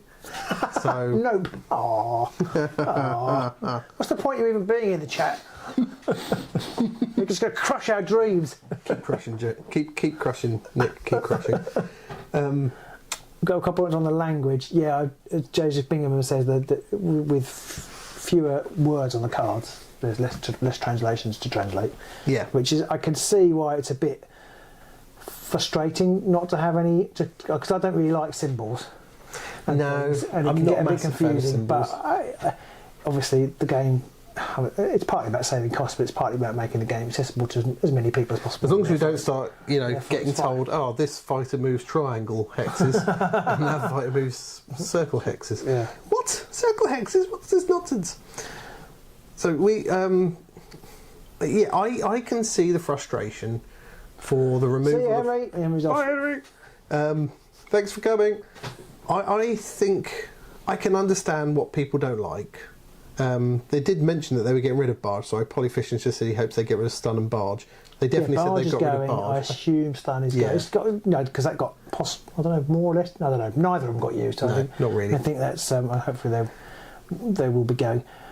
I can see why people are a bit miffed that they've got these collections cards they can't use anymore. But my general response to that is, most people didn't use a good 90% of them anyway, Yeah. and they mostly did add confusion to the game. Just because a small original group of people liked things complex doesn't mean that when GW remake it, they shouldn't make it more accessible for a much wider community, because I'd rather have a lot more people playing this game and for it to be more accessible, because I'm not going to say simpler, Yeah. but more accessible than the previous iteration. It was 7 years. It's been 7 years of GW slapping bits on. Bolting it on. I was going to say that. I do hope... Does anybody have any feel for how long they would like this core box to last? Yeah. Yes, let us Because know. I think they didn't change the rules every 6 months. There was only a little tweak. But There was things but like, every year there would be quite a major change of something irrelevant. Like they'd add stun and barge, or they'd change the way... or they changed the way the objectives started, or, yes, exactly. or And that was who driving wins me at the end if insane. it's a tie. Yeah. Is it the driving sum me of objectives, or is it just the highest objective? insane. I mean, I think we've also realised that there aren't any placeable tokens, are there? No, just the objectives. The Sorry, treasure. There aren't any extra feature tokens. No, which I is don't think interesting. so. And there also aren't any... agreed, I want more people playing the game too, more opponents means a stronger community. Absolutely, Nick. Education R&R says 5 minutes. What's 5 minutes? Oh, new additions. How long he wants it to last, I see. 5 Very minutes, good. I see. Adam House says 4 months. Stop being facetious, Adam. Yeah, okay. Can we have sensible answers to that question? I mean, people were talking online say, do you think it'd be 3 years? I'm not sure it'll be 3 years. No, I don't think it'll be 3. I think it'll be It yearly. could be 2. I think probably yearly, but it could be 2. 2 seems random to me, because they haven't done 2 for anything. But 2 is quite common in the collectible card game world. Games Workshop don't care about what's common in the regular world. Well, they do. Do they? Well, I think if they want to get people in, then I think... I don't know, because obviously they threw, when they started this, they didn't have any experience in it. I don't think that they care about what everyone else is doing. I think GW march to the beat of their own drum. They're like, Maybe. we're big enough, people will follow us. Maybe. But they want Underworlds to be as successful as possible. And so making it that people from coming in from those areas understand it, I think is important. Whether they care or not is another question. But I don't think they... I think they'll just do what they think works. And most other things, it's been like annual or stuff like that. So Vela says it gets the frustration some have, however, it would say it's much greater than for us to have a new and more accessible edition compared to previous Fear at the end of Underworlds. 100%. And I was talking to somebody about Which it one was on that, sorry? the London Velas. the London Discord, and they were basically saying, it needed changing. Yeah. And if they're going to change it, they might as well change it all. And there is no good time to change it. Never. So therefore, the only good time to change it is now. yes. Because they can't, it wasn't going to get... In 2 years' time, it wasn't going to be more easy to change or better to change, and you'd have had even more years of cars. And they couldn't have just stopped producing stuff for 12 months, and then that people wouldn't feel bad, because people would drift. I mean, it was only 5 months, and people were already sort of stopping playing. Because, I think you've got this community of people who, on one hand, scream "Stop changing everything," whilst on the other hand going, "Why is everything still the same?" You're like, what do you want? What do you want, people? And I appreciate they're not the same people, but it's 2 very large crowds shouting those things. 6 months, Jose Martinez. I think. Yeah, Chrissy says AOS 40k goes through a new edition every 2 years. It's 3 years. But they're 3 years. But I think it'll probably either be 1 or 3. But I'd like it to be 2. Slurpee. I think it'll be 1. I've had a cup of tea yet, so I'm going to have mine. I don't think it's going to be. Apologies for the slurp. I don't think. They did say it's not going to be every 6 months, which is good. I think it's going to be like every year. It'll be like a new box every year. I could live with that. I could live with that. That would be. I mean, we did for a long time. I could live with that. I didn't like the 6 month boxes. Adam says, "Where are the 2 Wintermoor warbands?" Yeah, I don't think you're getting them. I think they obviously decided that they were going to put the money into. I told you I was right, wasn't I? You were. The Rivals of the Mirror Titty, and then that will be it. Which I'm really surprised by, because I would have thought that the design team would have done it in the 6 month blocks. I was. Rather than going, well, what we'll do half a 6 month block, and then we just won't bother with the last 4 things. Yeah. So The Ryan won't mate them, says Mickey. Yeah, I think right. I think overall, I was quite surprised that they did that, and but I was happy that I was right. So, Pete, I'm just going through my list. Oh, we got a you list do say here. a lot of stuff, though. Eventually, you have to be right. Exactly. It's the Simpsons I'm going to approach. go through my list of things. What do you think of the crit changes? What do I think of the crit changes? Now, Nick's on, and he can't confirm or deny any of this, but he watched several of our live games when we had the crit counter, and I think when we played those live games, it became quite obvious that whoever rolled more crits generally won by quite a margin. Had a much better Do you mean game. I kept winning by quite a margin? Yes. Yeah, okay. Yeah. Yes, because you rolled God knows how many crits. Now, obviously, if you keep double critting me now, I'll still probably win. you'll probably still win. But I think it won't be as painful because, if you roll that double crit when I attack you, it's just -1 damage and I can't push you back. But I might still do 2 damage. That might still kill you. And likewise, if you roll those double crits when you're attacking me and I can't roll dick in defence, then it's just a case of, okay, it's not as bad. It just won't have that same feel bad aspect. Chrissy, I don't want to start a fight. Chrissy says Dominion was 2022 and Scale Time was this year. But I don't think it was. I think it was 2021. I think it was 2021 as well. Someone who's watching, look that up now and let us know. I'm sure it's 3 yearly, but yeah, anyway. Val says that he thinks crit change is great for competitive games, and I think it makes the whole thing less swingy. Because we've had games where we've tried new decks out, and you get to it and we're like, I have no idea if this is a good deck because I couldn't roll for shit. Yeah, or the vice versa. Yeah, exactly. Like, It's like, a bit like when I went to the tournament and got absolutely stuffed because I stopped rolling crits. If Cuttrot doesn't roll any crits, he's useless. Jungle Camp says underdog mechanic. Are you asking because you don't know what it is, or are you sort of saying that as a don't forget about it? We did cover it earlier, but if we can quickly cover it again if you want. There is the GW article is linked, is pinned at the top of this. I believe it's 119 people, Robin. Thank you everybody so far. If you are enjoying this, please do thumbs up and do go like and subscribe and all that good stuff. Don't you guys fear that the warbands will be much similar now that they are? No, I don't. Sorry. Do I fear that the warbands will be much more similar? We have covered this quite extensively, but we don't really, because I think ultimately the fighter, the war scroll cards basically have the fighter abilities on them, don't they? Effectively, so you've still got that flavour. Yeah. And as we were saying, if a tranche of cards that came out were better than the faction cards, people didn't take the. People just dropped the faction cards. So I don't think it will change things particularly. I get that when I think about my Sepulchral Guard, I'll think, oh, there's so many of the ploy cards I'm not going to have anymore.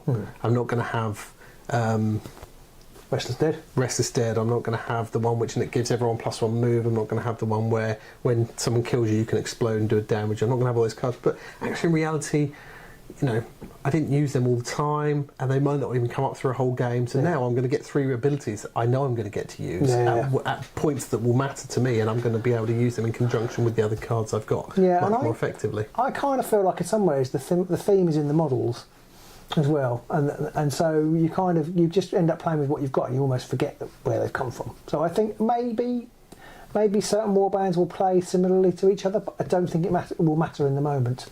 Because you'll be playing the warband that's opposite you, and you won't be thinking, this is... Oh, this Stormcast warband's much like the other Stormcast warband. And to be fair, they've always been quite alike anyway, the Stormcast warbands. It's only been more recently with some of these warbands that we've really had a massive difference. And as I said, they tended to break the rules. So they got nerfed and then lobbed. TF says thoughts on overrun and stand fast as, but I assume he means as I think. Additions. He said additions. Okay, sorry, I really like them. I think it's a much less oppressive way of using the crit. You still get a little bonus for it. It's not too horrific. I mean, I know that a push after an attack is often very strong, but there are times when you might not want to use it. So it's not always about it's not massive.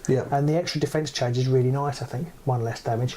Yeah, I like that. And not being able to push. It's not going to ruin it if I run in. I've built up all these dice and I roll 6 dice and I get 3 successes and then you roll 1 crit.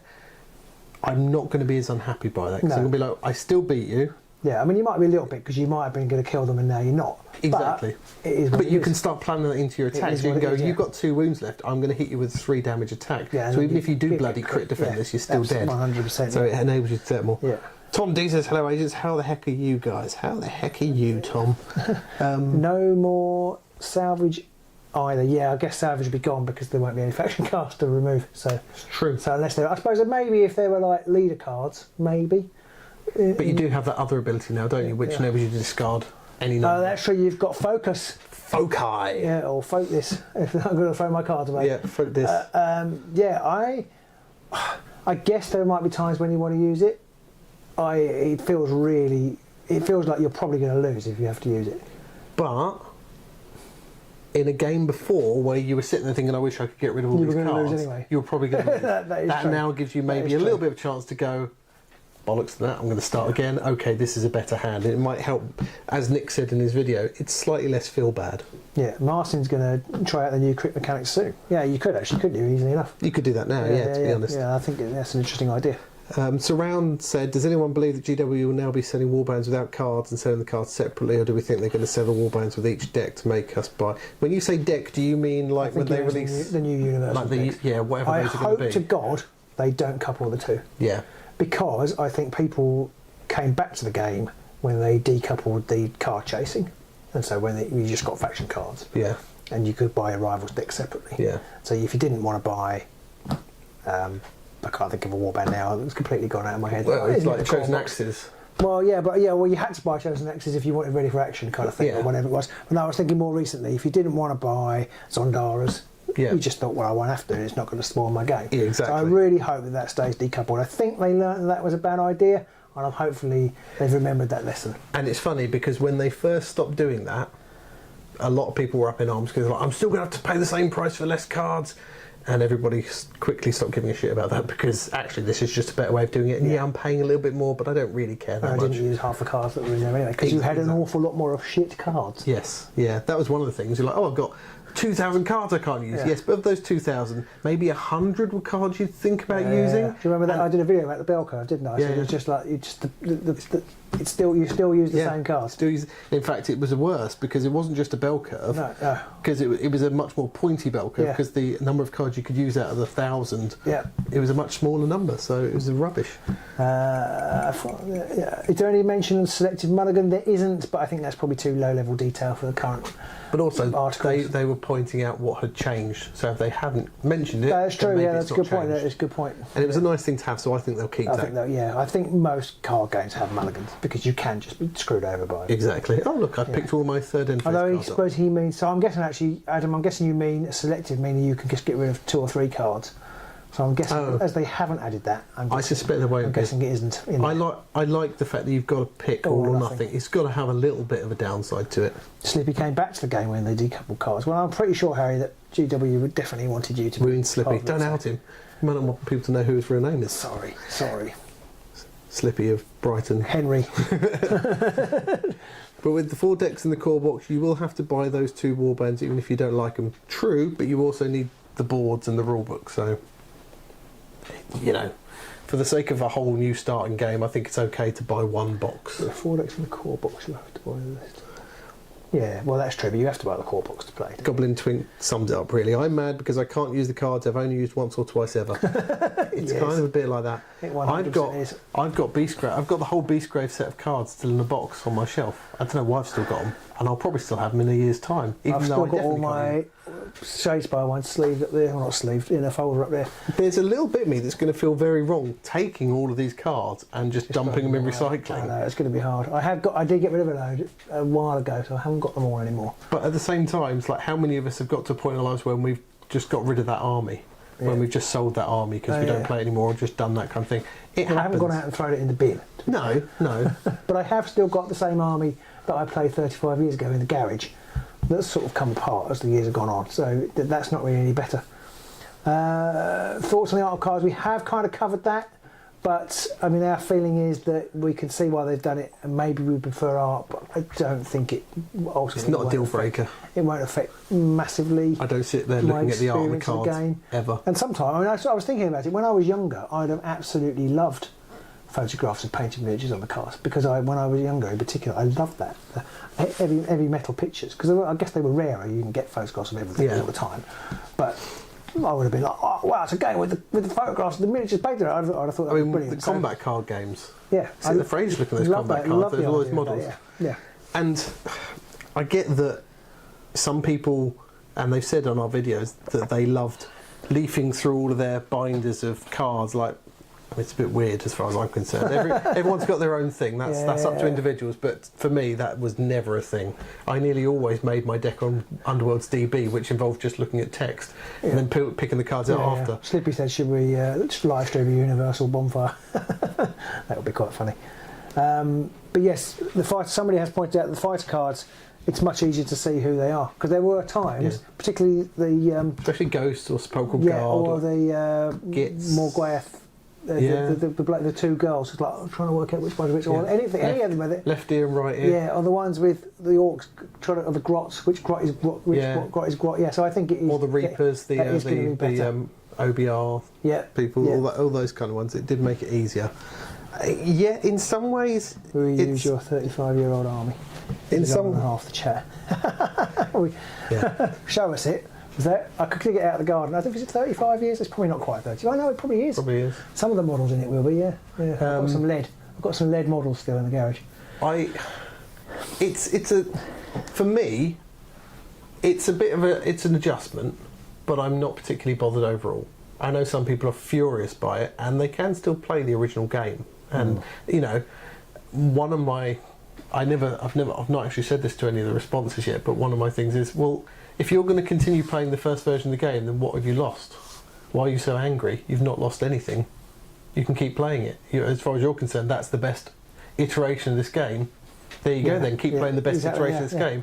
We'll keep playing on the new version. I guess you might struggle to find players, but then that probably tells you something. Yeah. There's a reason why a lot of people don't play Warhammer 2 anymore. Yeah, I would totally play it. You wouldn't, because you'd sit down with the army builder, and after 5 minutes you'd be like, oh, fuck this. It's upside down. There's Warhammer 2. Yes, but you'd take one look at the army builder and go, I've had it for however many years, and I haven't played it. So yeah, there you go. It was just because it was there. Yeah. That's 1/6 of the hobby, buying stuff. To be fair, I did play that a lot. There was a question there before we got on sidetracked. Oh, Martin says he's played plenty of board games, never going to play them again, no value, you can't give some of them to charity shops. I'm intrigued by what sort of board game you can't give to a charity shop. Strip poker. Strip Cluedo. That might just be, well, I don't know, if I say your family, but that's a bit weird. Strip Pathfinder. Strip Necromunda. I guess you can't give away the Legacy Buds. Everything's just ripped up and cut to pieces and all the rest of it. Ones with foreign rule sets. Oh, well, I haven't got any with foreign rule sets. No. So, yeah. I mean, and I know, again, some people go, I've invested 7 years of my life in this. Like, yes, but you paid for a product, you used the product, now the product's gone. Like, how many other things do you buy something 7 years ago and still get maximum use out of it now? Yeah. Is there anything like that? It's a slightly odd thing, because I mean, I've got board games that I bought 7 years ago and barely played, and I've still got them. But I played this loads. Yeah, exactly. So, and I'll be, it's like, well, I shouldn't be too sad that I'm now no longer play with it. But you played it loads. You played it loads. You've got your money's worth out of it. Legacy are a pain to get rid of, yeah. Mickey Bell sums it up. Don't be angry it's over, be happy that it happened. 100%, 100%. And it's not over. Yeah. Anybody who wants to play the original version can still play the original version. And you can still play, as far as we know, everything you own with the new version too. Surround does point out that even with pictures, some of the models still aren't very discernible. That is true, like Harrows, Dreepers. Yeah. Harrows you can't even tell when you've got the models in front of you with nameplates on. No, so there are a few. Sounds like you don't have a vinyl collection. I 100% don't have a vinyl collection. And why would you, to be honest? There's literally nothing better about vinyl than there is digital. Sorry. How much money people invest in other expenses? Yes. Yeah. Yeah, there's just so many other things you can waste money on. And, again, people who have all this stuff, you can still play it. And if you think that's the best version of the game, you can keep playing the best version of the game ever. And you probably find people might play it with you. Don't lean over that way, they can't see I want to. I'm going to draw it back to the rules. The internet just hates change in general. That is true. That is absolutely. Because the number of people who've already said, actually now, this doesn't look so bad. You're like, literally a day later. I'm just going to bring it back to the rules and the rules changes. What do you think of the bounty rules change? I like that. Read my notes. What do people think of the bounty rule change? Which is, if people haven't read up on it yet, basically all models now have a bounty value, like they've got a move value and a defence value, they've got a bounty value. And I think there's rumours going around that all warbands will be worth 7 glory. So generally your leader might be worth 3, and then other people are worth 2 or 1 or maybe 0. I just realised we have talked about this. We have talked about it a little bit. I don't think we talked about it in a lot of detail. I've been doing this for an hour and a half now, I'm tired. It's an hour and a half already, Jesus Christ. Not quite. It's over 100 people, Robin. The people demand entertainment. Dance! Feels like we're on a telethon now. Joan says he's worried his opponent gets 7 glory for killing Snurk. I like the fact that different fighters are worth different amounts because they've always felt like they should, and the original large fighter mechanic I don't think ever really did enough to because like we said, you'd come up against a Stormcast warband or Morgox or something, you'd be like, oh good, I'm not going to get. And they weren't, because they weren't even large. Well, Morgox were at least large fighters. Stormcast, when you first started, they weren't large fighters. Yeah. It's like, oh. So you're like, oh. So good. Pete Walker said +1 glory for large fighters. No.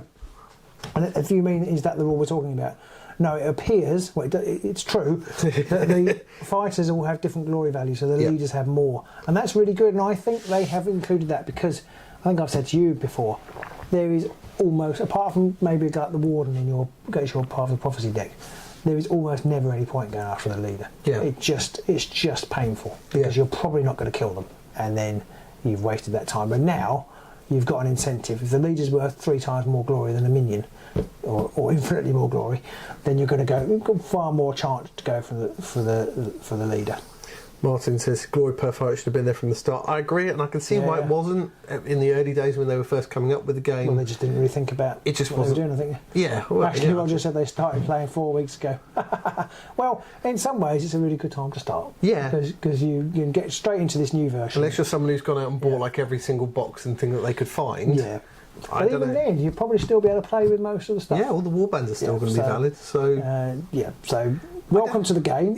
Yeah, please do stay. And hopefully the new version is great. That one upgrade with a glory token on it, could that be pay 1 glory to? Ooh, I thought of that. I assumed they were going to have like multiple glory upgrade rather. So you play some glory. There'll be the odd upgrade that's 2 glory. Yeah, put it on. But we originally thought it was just this is the cost of putting that upgrade on, but maybe it's the cost of using that upgrade. Martin says, how do you think Snurk will work in the new edition? I've got no idea, because as far as we know, there's no scatter token in the book. We haven't seen any evidence of a scatter token. And without a scatter token, I struggle to see how Snurk will work. Unless he's just not random movement. Yeah, but then he'd be really, really, really good. I don't know. Well, unless he's just not I suppose they could not put... If he wouldn't be really, really, really good if he didn't have 3 dodge. Yeah, maybe he won't have 3 dodge, or maybe he won't just be that push people back mechanic anymore. Maybe it's just he just makes a charge. He's just, if he's inspired, his attack will be much better. Yeah, maybe. Yeah. So I don't think he'll have that random element, but maybe they'll think of a way of bringing it in. Maybe there'll be a special ability if you've got an inspired Snurk that he can do, like he can just make his move and anybody he pushes just takes the damage, maybe. Yeah. Because we've seen the rat one. That's a pretty powerful one-use thing, which could potentially do a lot of damage to people. Yeah. So maybe it'll be a similar thing. Yeah, because I was about to say maybe he goes in a straight line. Yeah, could be something like that. So yeah, I think there's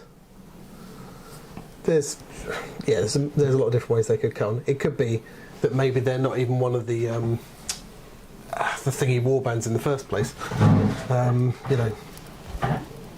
What's the word? Maybe they're not one of the 16 warbands, and so they'll just give them some kind of rule that doesn't matter too much. The new scale warband does look stunning. I think this is the first time we've both sat there and gone, this is the better warband out of the two. And I'm sorry, Nick, if you are still watching. I'm afraid we both like this game more. Because, although I was looking, Nick, because you said, the Stormcast warbands are great. Models are great. A couple of them are, but I really, really don't like those big crossbow things that Celestis has got a similar thing. I just don't like them. I do like the fact that all 3 of them are different. Yeah, that's good. That's good. Nice. And I always like the one that looks a bit like a ranger. I'm always a sucker for a crowd that looks like a ranger. But the Skaven have got a bloody doom wheel. So when I saw someone a few weeks ago talking on Reddit about, I've heard the rumour that one of them's going to have a mini doom wheel, I was like, don't talk nonsense, boy. It's okay to be wrong, guys, Nick says. So you can get him to comment if you just have to. Ultramarines are rubbish. We've been banned. For our own stream. Yeah, I'm looking forward to what's going to be coming out. The Mad Martigan Stormcast model. Which one's that? Who's Mad Martigan? I can't remember Mad Martigan. I recognise the name. Nick leaves. Come back, Nick. We love you. Nick, we're sorry. I'm not sure who we're going to see in the 16. I know who I'd like to see. I'd definitely like to see Garrick. I'm so excited that people like Garrick might suddenly be good again. Or at least not rubbish. Yeah. Eyes of the Nine. People were counting up 16 warbands that were on the card art and showing the things, but it's now gone beyond that. Yes. So I don't think the card art has any correlation. I thought it was just luck that the card arts they showed had 16 warbands on. I think that they'll be using all the. I think so. Why wouldn't you show off all the different? That's it. We didn't see the Beastmen or Headcrackers. No, we didn't. So, we didn't. Yeah. But then out of all, I think there was only like one Destruction warband out of the lot, Rippers. Right. That was like it. Snurk, now it's in Snurk. Yeah. So I mean, I think who would I love to see back? I think bizarrely, I'd love to see Garrick's back. Adam's just said, Nick, what colour are you painting right now? Obvious answer is ultramarine blue. Last 4 seasons of 16 warbands. Yes, I think they are, and I do think the simplest solution would be just to make them the most recent warbands. So that would be Death Gorge, Wintermoor, These Weird 4, Hollow, and Gnarlwood. Yeah, these 4. Would that be okay? We've got Chaos and Death. We've got Chaos and Order. We've got Death and Order. And we've got Chaos and Order. No destruction. But then you've got the Stab Lads, and you've got the Loon Court. Oh yeah. Yes, yeah, that's true. And you've got the Arena. Yeah. I don't know. It's hard to tell because we didn't actually get a full final season, did we? Wintermoor is only 2. Oh, but you've got the 4 from Mirror City. Yeah, I true. count the 4 from Mirror City. Yeah. But I don't know whether they're going to bring those back. I hope they do. Adam Elsa's new Beastman confirmed. I think it probably makes more sense to use more recent warbands for the game in general. I think it makes more sense to use them. Yeah, it does. I feel like we need to do something with just the box art. Just get all the box arts and make a poster. I started to collect the little postcards that come in the OP kits. But now I don't know. I'm sure there are some people that did that, and they're as worthless as the rest. Actually, of them. makes me think Fire Slayers. Yeah, we could do with some Fire Slayers. They did do that Fire Slayers Warcry warband recently, and they didn't actually look half bad. So maybe we just need a new fuel to give us fire. Nico has just showed up as well. Hello, Nico. I had an interesting idea while I was doing my shopping. Look! He's Hello there. Hello there. If you want to get in Robin's pants, put a Star Wars thing up. I had an idea that they could do. I don't know whether they will, but with the War Scrolls, there isn't actually any reason why they couldn't do alternative War Scrolls for the army. So, like, you could have like offensive, whatever the Stormcast warband is, or defensive, whatever, and they would have different skills. So they could even bring out new war scroll packs for the warbands that would completely change the complexion of how they played. And maybe whereas always you take them with the kind of offensive deck, then suddenly you might want to take them with the less offensive, the tricksy deck or something. Yeah. I don't know whether they'll do that, but they've got that option. Not, but they've got that option. It just gives them They could very easily breathe life into a bunch of warbands by just going, here's a bunch of new PDFs. Yeah. Now, I know that they've got to invest time play testing and coming up with all that and the artwork and all that kind of stuff. But again, artwork-wise, if they're using photos, much less hassle. Yeah. They can just go, give us some shots that have some different fighters in. Because sometimes they must have had requirements for such specific artwork that they've then got to wait for somebody to knock something up that's not rubbish, and some of the artwork was still rubbish. Defensive Gorchos and mastery Gorchos. Yeah, you see, exactly. You never know. Are they going to release War Scrolls for all old warbands? To all intents and purposes, yes. There is some debate on whether they'll do it for every single one, but they're going to do it for 90% at least, I would say. So they're going to, for all old warbands, I mean, they said they're going to release them for most, and then 16 are going to get new physical releases that you can buy, and the physical released ones that you can buy will be the ones that are valid for organised play. Valid, but they are actually going to be valid. They will be valid. Valid for organised play. Oh, I see. I used them in the wrong place there. I'm sorry. So they will be then valid for organised play, but there's nothing stopping, like if you run a tournament, just saying bring what you want, I don't care. Tom D's taking you at your word with the Star Wars reference. But I did see a question there from Josephine. Valid for organised play? Would you guess? What would you guess about a release date? I haven't seen one. Would you guess Christmas or more at the end of October? It would definitely be before Christmas because they have said that it will be this rule set will be usable or used in the World of Warhammer thing, which is the 21st of November, I think. So it's near the end of November, yeah. So it's got to be out before then. I would think it would be a bit weird. It would be a bit weird to... it would be weird to have people play a game that they don't have access never to. played before. Everyone just turns up. Have you got your models? Yeah. Have you got your cards? I haven't got a box. So... It's got to come out it's got to. I'm assuming that they're not going to send a box to all of the people who have a ticket. So Phil Anxious, he thinks the preview this Sunday and pre-order starts next Saturday.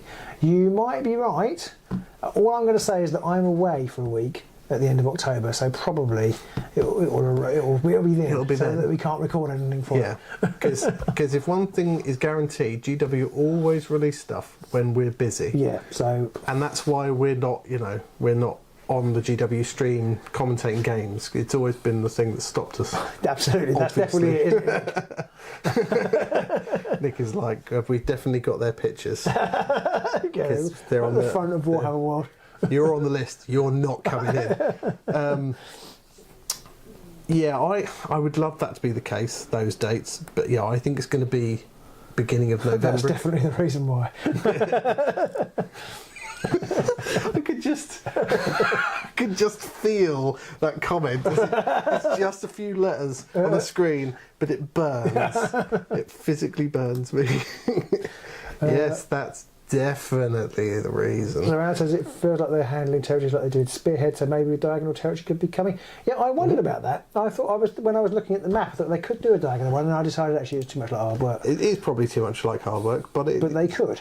I'm just bringing up the picture of the boards to see where the starting hexes are on them. Yeah. So they haven't got the start hex on this one, bugger. I'm sure there was a picture that had the boards. But in theory, they could. Yeah, they could. Well, they would have to be a new board. I wasn't thinking too much for this edition. Oh, I see. But I was thinking if they brought out a new board, they could make it so that the starting hexes were on the diagonal. Martin has pointed out if they don't give all WC players a box, reviewers like Path to Glory gain an advantage. And that is true. Yeah. So they've got to be careful that they give enough time for the new box to be available in all countries, because obviously people are coming from different places, to be able to then get hold of the box. All I'm going to say is if it's coming out for pre-order this weekend, we won't have a box before it comes out for pre-order. So, Well, maybe. Can't say anything. I don't think we haven't had any notification of anything. So are we allowed to say if we haven't? We cannot confirm or deny if we have or have not got anything in the studio. But yeah, Martin, that is true. They are going to have to bring it out maybe beginning in November time. Isn't Worlds cancelled due to the hurricane? No, that's the Tampa Bay thing. Yeah, Worlds is until mid-late November. So maybe Nick could sneak one into your window ahead of time. We do ask often. Yeah, he's getting a bit fed up with it. He's already blocked me. Yeah. So, yes. I'm extremely looking forward to the new game. Yes, absolutely. They did say that an article was going to be coming out next week, and we are getting battle reports on Friday with Nick. Nick and Co are going to be live this Friday. And we've got Nick's do go and check reasons to play as well. There's going to be two articles. One that detailed the decks, or details of the decks, and then one with Nick's reasons to play. Now, if they came along this Sunday... Nick, if the reasons to play are all our reasons that we did in the video recently... Then, we want some kickback. Now, if they did say that this Sunday, the 13th, was going to be... Next week would be pre-order, that would be the 20th or the 19th, but it's always a 2-week window, so that would be the 2nd of November. So it could be that. 2nd November release date, possibly. That'd be all right. That would work for us. Coincide with my holiday. Yeah. There will be rules for every current Warhammer Underworlds warband. Yes. All 58 of them. Most warbands will have 3 digital rules at launch, but 16 will be released physically shortly afterwards. Yeah, so it says most. Yeah. So does that mean most, but not the 16 that will be physically released? Or does it mean all of them apart from the old world warbands? Yeah. Who knows? Who knows? So we're gonna. It was a cleverly worded sentence. That was. Cleverly worded, or was it? Tells us everything, but also nothing. Was it cleverly worded or incompetently worded? Because sometimes wording could be either, and still I think it's clever. I think it's deliberately been worded like that. Yeah, they've kept the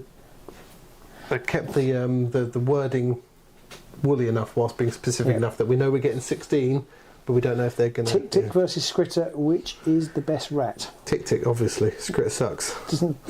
Tick explodes. No, Tick explodes. Tick explodes can literally wipe out dozens of models. Does make him the best. I'm not sure dozens. I think dozens might be an exaggeration. It is coming up to 10 o'clock. And I'm starting to flag. There's 100 people, Robin. Do I got to keep talking? Do you want to keep talking? Okay. We have to keep talking till there's nobody left. No, don't do that. We're going to be here till 4 in the morning. We've never had this many people online. No, and thank you everybody for joining us. Has anybody else got any more questions or anything they'd like to discuss? Because I've got to I've just got one thing left on my card, my piece of paper, and I don't know what it means. He just scribbled down, please can I go home? It just says card reprints, and I don't know what that means. So just dive right. It must have meant something when I wrote it down, but I've forgotten. Please, as always, do give us some likes and stuff as well, and subscribe if you want to see more stuff. We will be endeavouring to try and get more stuff done as soon as GW release more. I think there's a little bit in me that would love to try and do like a stream whilst they're streaming the game to talk about it, but at the same time my head would explode trying to watch and talk. Yeah. Have we discussed the price of the box? We haven't. I think it will be a similar price point to the last. How much did Wintermore cost? I can't remember. I think it will be the cost of Wintermore. Yeah, I think so. I'd like them to make it a little bit cheaper to bring more people in as a sort of lost leader. So never going to happen. Yeah, but GW don't do that. They don't do sales. They don't do that stuff. They're like, we know we're good. You're going to buy it. But I can't remember. I feel like Shadespire was really, really good value. Adam L says £60, and that was about what?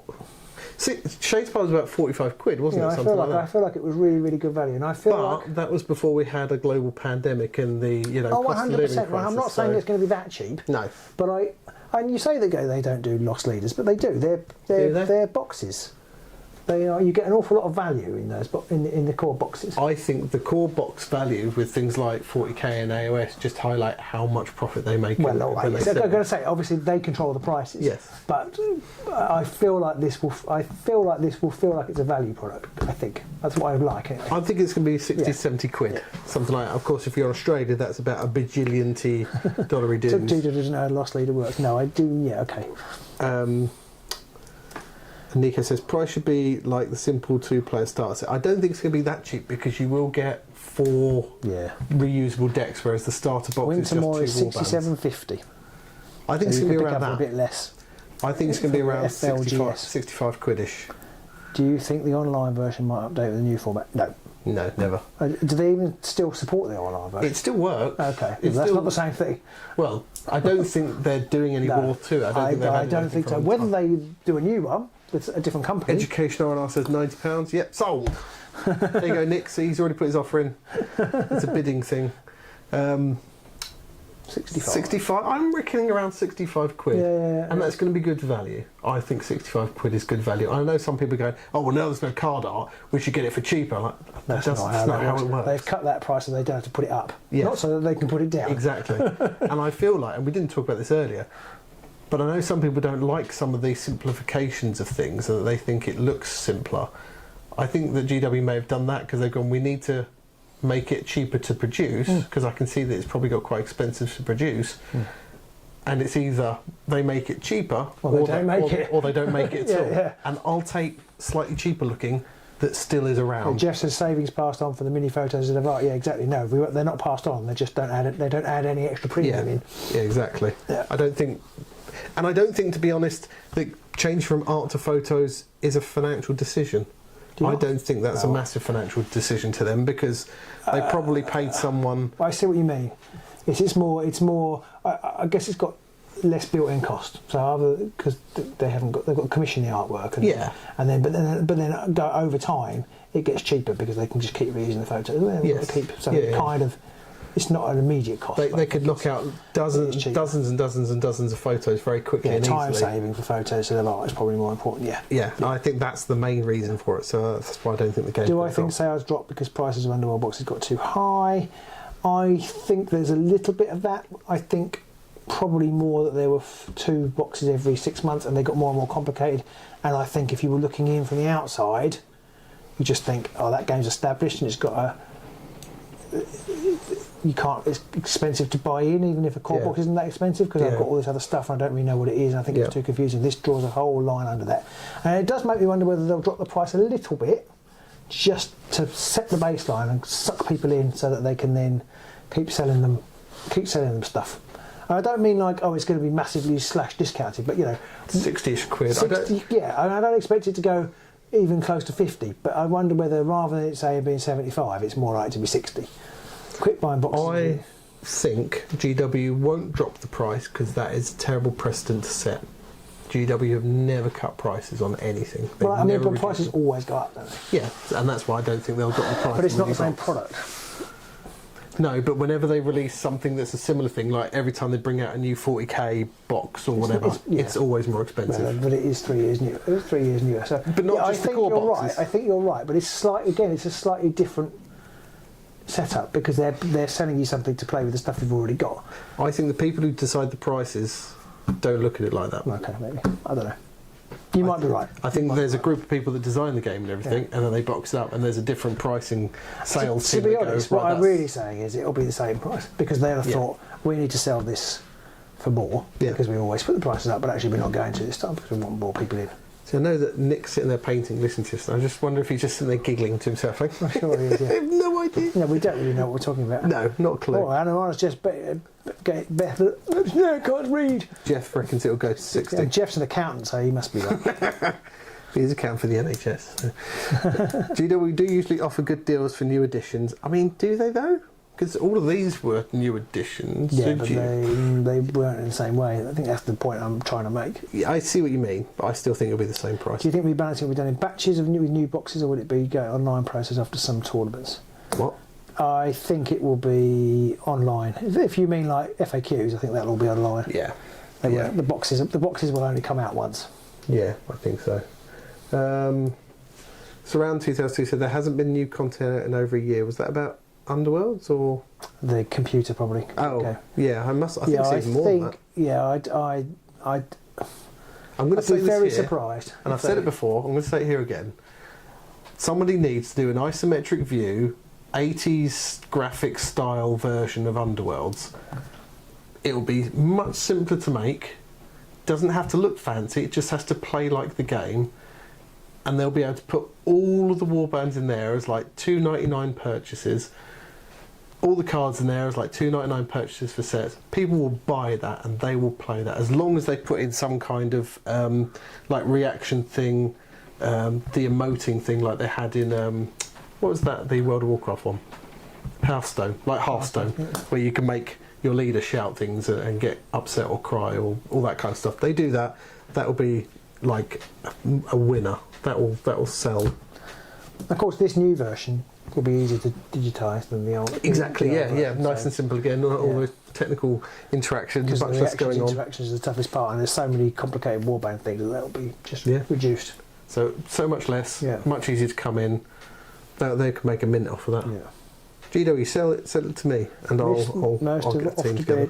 Most exciting thing is seeing lots of people in the stream. It's been very exciting. This has been fantastic. Yes, I absolutely agree, Jeff. It does mean that it feels like the game's heading in the right direction. Hopefully, people will keep tuning in for more. People watching right now, and I know this is kind of like survivorship bias or whatever it is, give us a thumbs up if you would like us to do more live streams about Underworlds in general, whether it's battle reports or anything like that, and shout out with the thumbs up if you do what you'd like to see us do, whether it's battle reports or deck building sessions or how to plays or whatever. Yeah, nobody wants to see us deck build. No, probably not. Yeah, put that in, let us know, give us a little flurry of thumbs up, because that just makes me feel all happy inside. And I think probably we should wind it up now.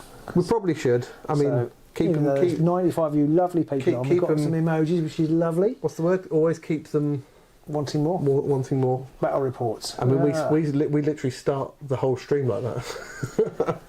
This is the first time we've watched one of our lives. Excellent. Yeah, we don't do them that often because we've not had a lot to say, but certainly we've got lots to say. More battle reports. Yeah, I need to get back onto Pete to do his high level editing, but just keeping me entertained while I paint. Excellent, Nick. Glad to be of service.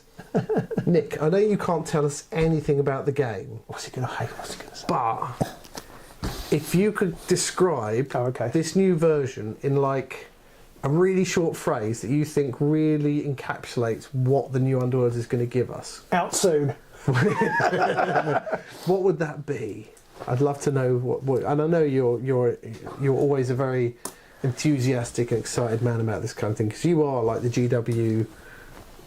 You are the GW person for selling Underworld. Well, not selling, but really effusing it. So yeah, I can't tell you anything about the game. No, I know. But just what would your phrase be about the game? Come on, can you tell us something? Nothing specific about rules. Just the game. in general, what you think is coming. Go on, something a little bit. So some battle reports, more Lord of the Rings. Lord of the Rings, I'll have a word with him behind the scenes. Lord of the Rings? Lord of the When did we Rings? do Lord of the Rings, Jeff? More Lord of the Rings. We did it a long time ago. Yeah, 2 games. Don't know why we even stopped doing that. We just got another shiny thing. I think we were just tired. Just so tired. Jeff did say something earlier as well about... He's gone now. Oh, savings pass from... No, there was something else that Jeff said. I can't remember what it was and I missed it now. So, sorry, Jeff. Next time you're around, shout out again. Exploding rats. There'll be exploding rats, I can guarantee you that.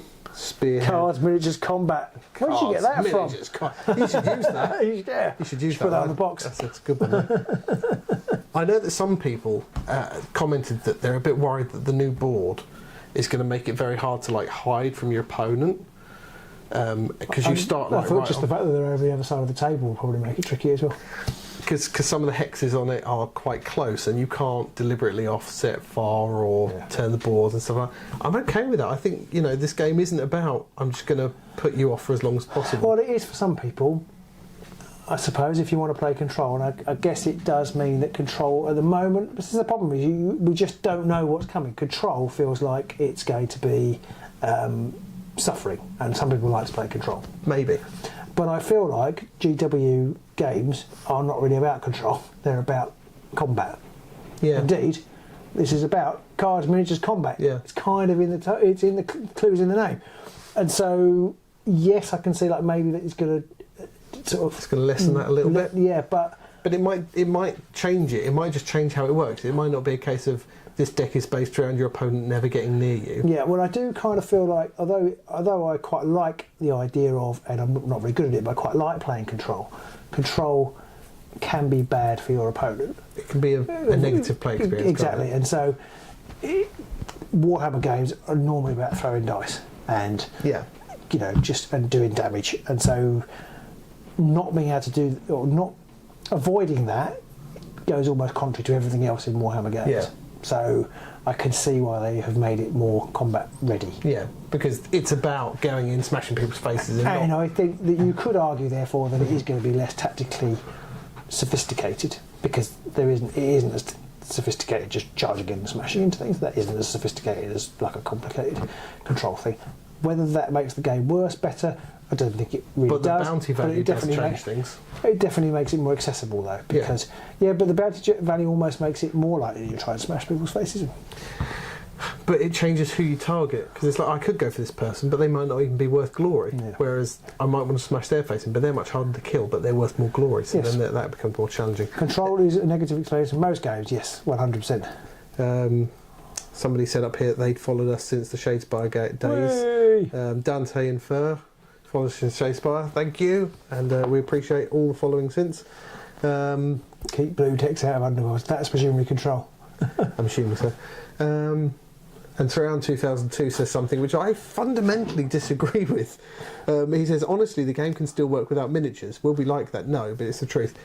I mean, yes, it would work. I think that would be where I would stop playing. If there were no models anymore, I would definitely stop. You don't really like card games, do you? No. Because I've tried to get him into playing the odd card game. Like I've got a load of Star Wars Unlimited stuff over there. I've just resigned myself to the fact we're never going to play it, especially now. I don't mind playing it. But it's not something that gets me going. Whereas Underworlds, seeing this model, watching blooded Saix sprint across the board after you've put all these upgrades on him, and know he's just going. I think Rob Bridgewater summed it up best. Much better than you could. It's Rob, do you want to come over? It's a miniatures game with cards, not a card game with miniatures. Yeah, I think so. Yeah, and I think that's what they're leaning into more with this revamp. Is definitely it's a miniatures game of cards. Yeah. It's part of a hobby. That's an interesting statement because I think originally it wasn't perceived that way.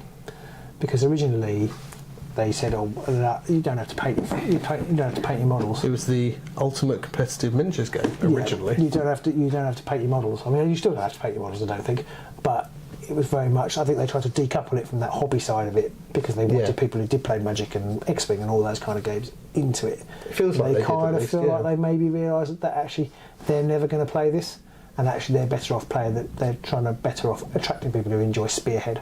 And things like that, which are, I think, actually is most of us. See you again soon. There's a difference between creating a really good game that's ultra competitive and playing a game and creating a game which is popular.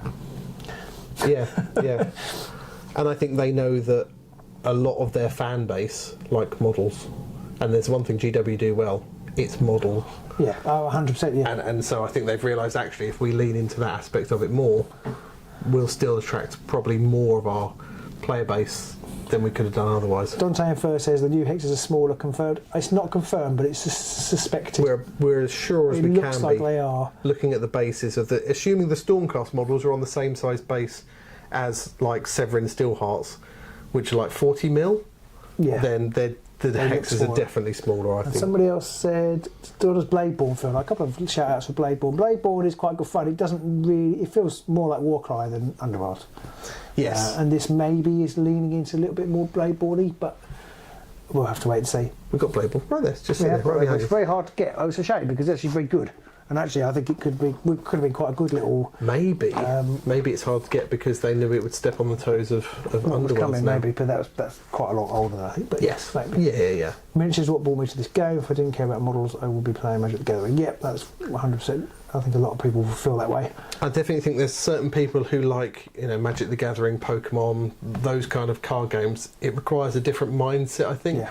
And for me personally, the idea of a collectible card game having the random packs, that makes me want to vomit. I just hate the idea of random packs. Really hate that idea, and I'm glad GW never leaned into that. Yeah. Well, they did with there was that Champions game, wasn't there? Yeah, but that wasn't theirs. Yes. No, but that they was licensed it. And they did sell the packs in the Warhammer stores for a while. And very long, did it? I remember going and buying some packs at one point, and I was collecting Chaos, I was collecting Death. And I opened like 8 packs, and I got about 3 Death cards that I wanted. And at that point, I was like, "Yeah, I remembered why I hate collectible card games." We know more warbands are on the way. What faction would you most want to get a new warband? I'd love to see a new Silver Death warband. That was good with a big Kurnoth hunt. What would I like to see? That's a good question, actually. I mean, I'm getting Scame, and I've literally already just got my new Christmas Nurgle. presents. Yeah, new Nurgle would be good. I don't think Nurgle are going to be in that 16. Nurgle and Garrux are definitely 2 warbands that I'm looking forward to try when they come out, but I'd like to see an updated Nurgle warband now because there will be all the others have got at least 2 now, I think. Somebody would love a Warhammer TCG. Some people love it, and I'm not going to bash it. They obviously, Magic's been around for how many decades now? It works. People like it.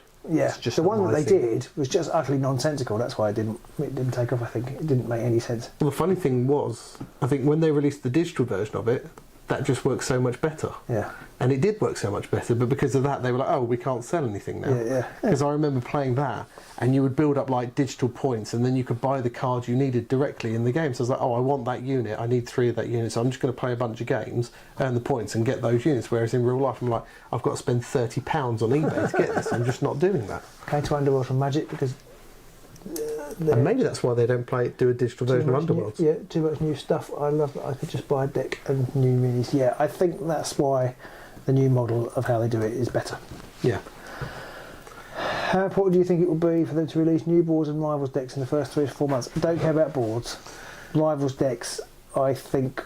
3 to 4 months? I don't care about boards. Well, I reckon it would be good to get some new Rivals decks in that time, even if it's only a couple. In the first 3 to 4 months, you reckon? A couple of Rivals decks. I'd like, I think maybe 6 months. Let's say 6 months. Yeah, maybe 6 months. But I reckon we'll have a new Rivals deck because we're going to have 4 Rivals decks day one. Yeah, it's gonna be but I don't know how because they're different archetypes. I don't know how well they'll mix when you're building a deck. Yeah, well, that's one aspect we still don't know a lot about. We know there is deck building coming, isn't there? Yeah, we know there's deck building, but we don't know how good that deck building is, or not how good it is, but how it's going to work really. And I guess it's the same now where you have a warband deck and you have your Fearsome Fortress or whatever. It just doesn't work with certain warbands, but you don't know that until you try it. It's probably going to be a similar thing now, but yeah, maybe a couple in the 6 months of following the first initial release, because we know we're going to get 2 warbands soon after, and that might be enough to keep us going with the 16 other ones. 2 warbands, 2 Rivals decks. That's what I reckon. Yeah, maybe. That's why I'm only saying that because that's how they do it. It's always been, apart from this season, it's always been 2 warbands, 2 Rivals decks. Yeah, that's true. I mean, we know they're going back to annual releases now, so that would kind of fit back into the old structure again. Yeah, I wouldn't say no to that. Dante first says, on a scale of 1 to 10, how would you rate this change by GW going forward? Do you mean on a scale of 1 to 10, how much do we think that what they've changed is a good idea? Well, we haven't really seen enough of it to give an accurate number, but I'd definitely be... I mean, I think, just all things being equal, Underworlds needed a change. I've got a number of fingers. We've talked about that. We've talked about that. Yeah. I think Underworlds needed a change. But I'm going to let people see my fingers. Don't look at the screen. Oh, sorry. Robin's a what's Right, that's how many I think. How many do you think, Robin? 7. Oh, he said 7. I said 8. Okay, yeah. So yeah, I think. I mean, Underworlds had to change. It has changed. It's going to reinvigorate it. Will the game be as good? I don't think it's going to be any worse. And I think it'll bring in more players and it'll be simpler. So I don't agree with the 3 that somebody's given in. I wouldn't say again, not simpler, but more accessible. Yeah. Okay. Sorry. Yes. Yeah. Accessible. I think some people are using the term simple or easier as like a derogatory term, and as we always do, we come back to like chess as an example. Yeah. That's an easy, simple game to learn. Yeah. But that doesn't mean it's not incredibly complex. So yes. More accessible. That's not the word that we were using here. Now I forgot what that word is. Surround says, well, now they're going to handle magic. I think magic's probably gone. I think if there are any spells, they'll use the combat dice, and some of the warbands like Ephelims, they'll have like a special, their special one-use abilities will probably all be spells of some kind, or something like that. The least variety right at the start, but that's always the way. And actually, that's often when I've enjoyed the game most, when there's fewer cards.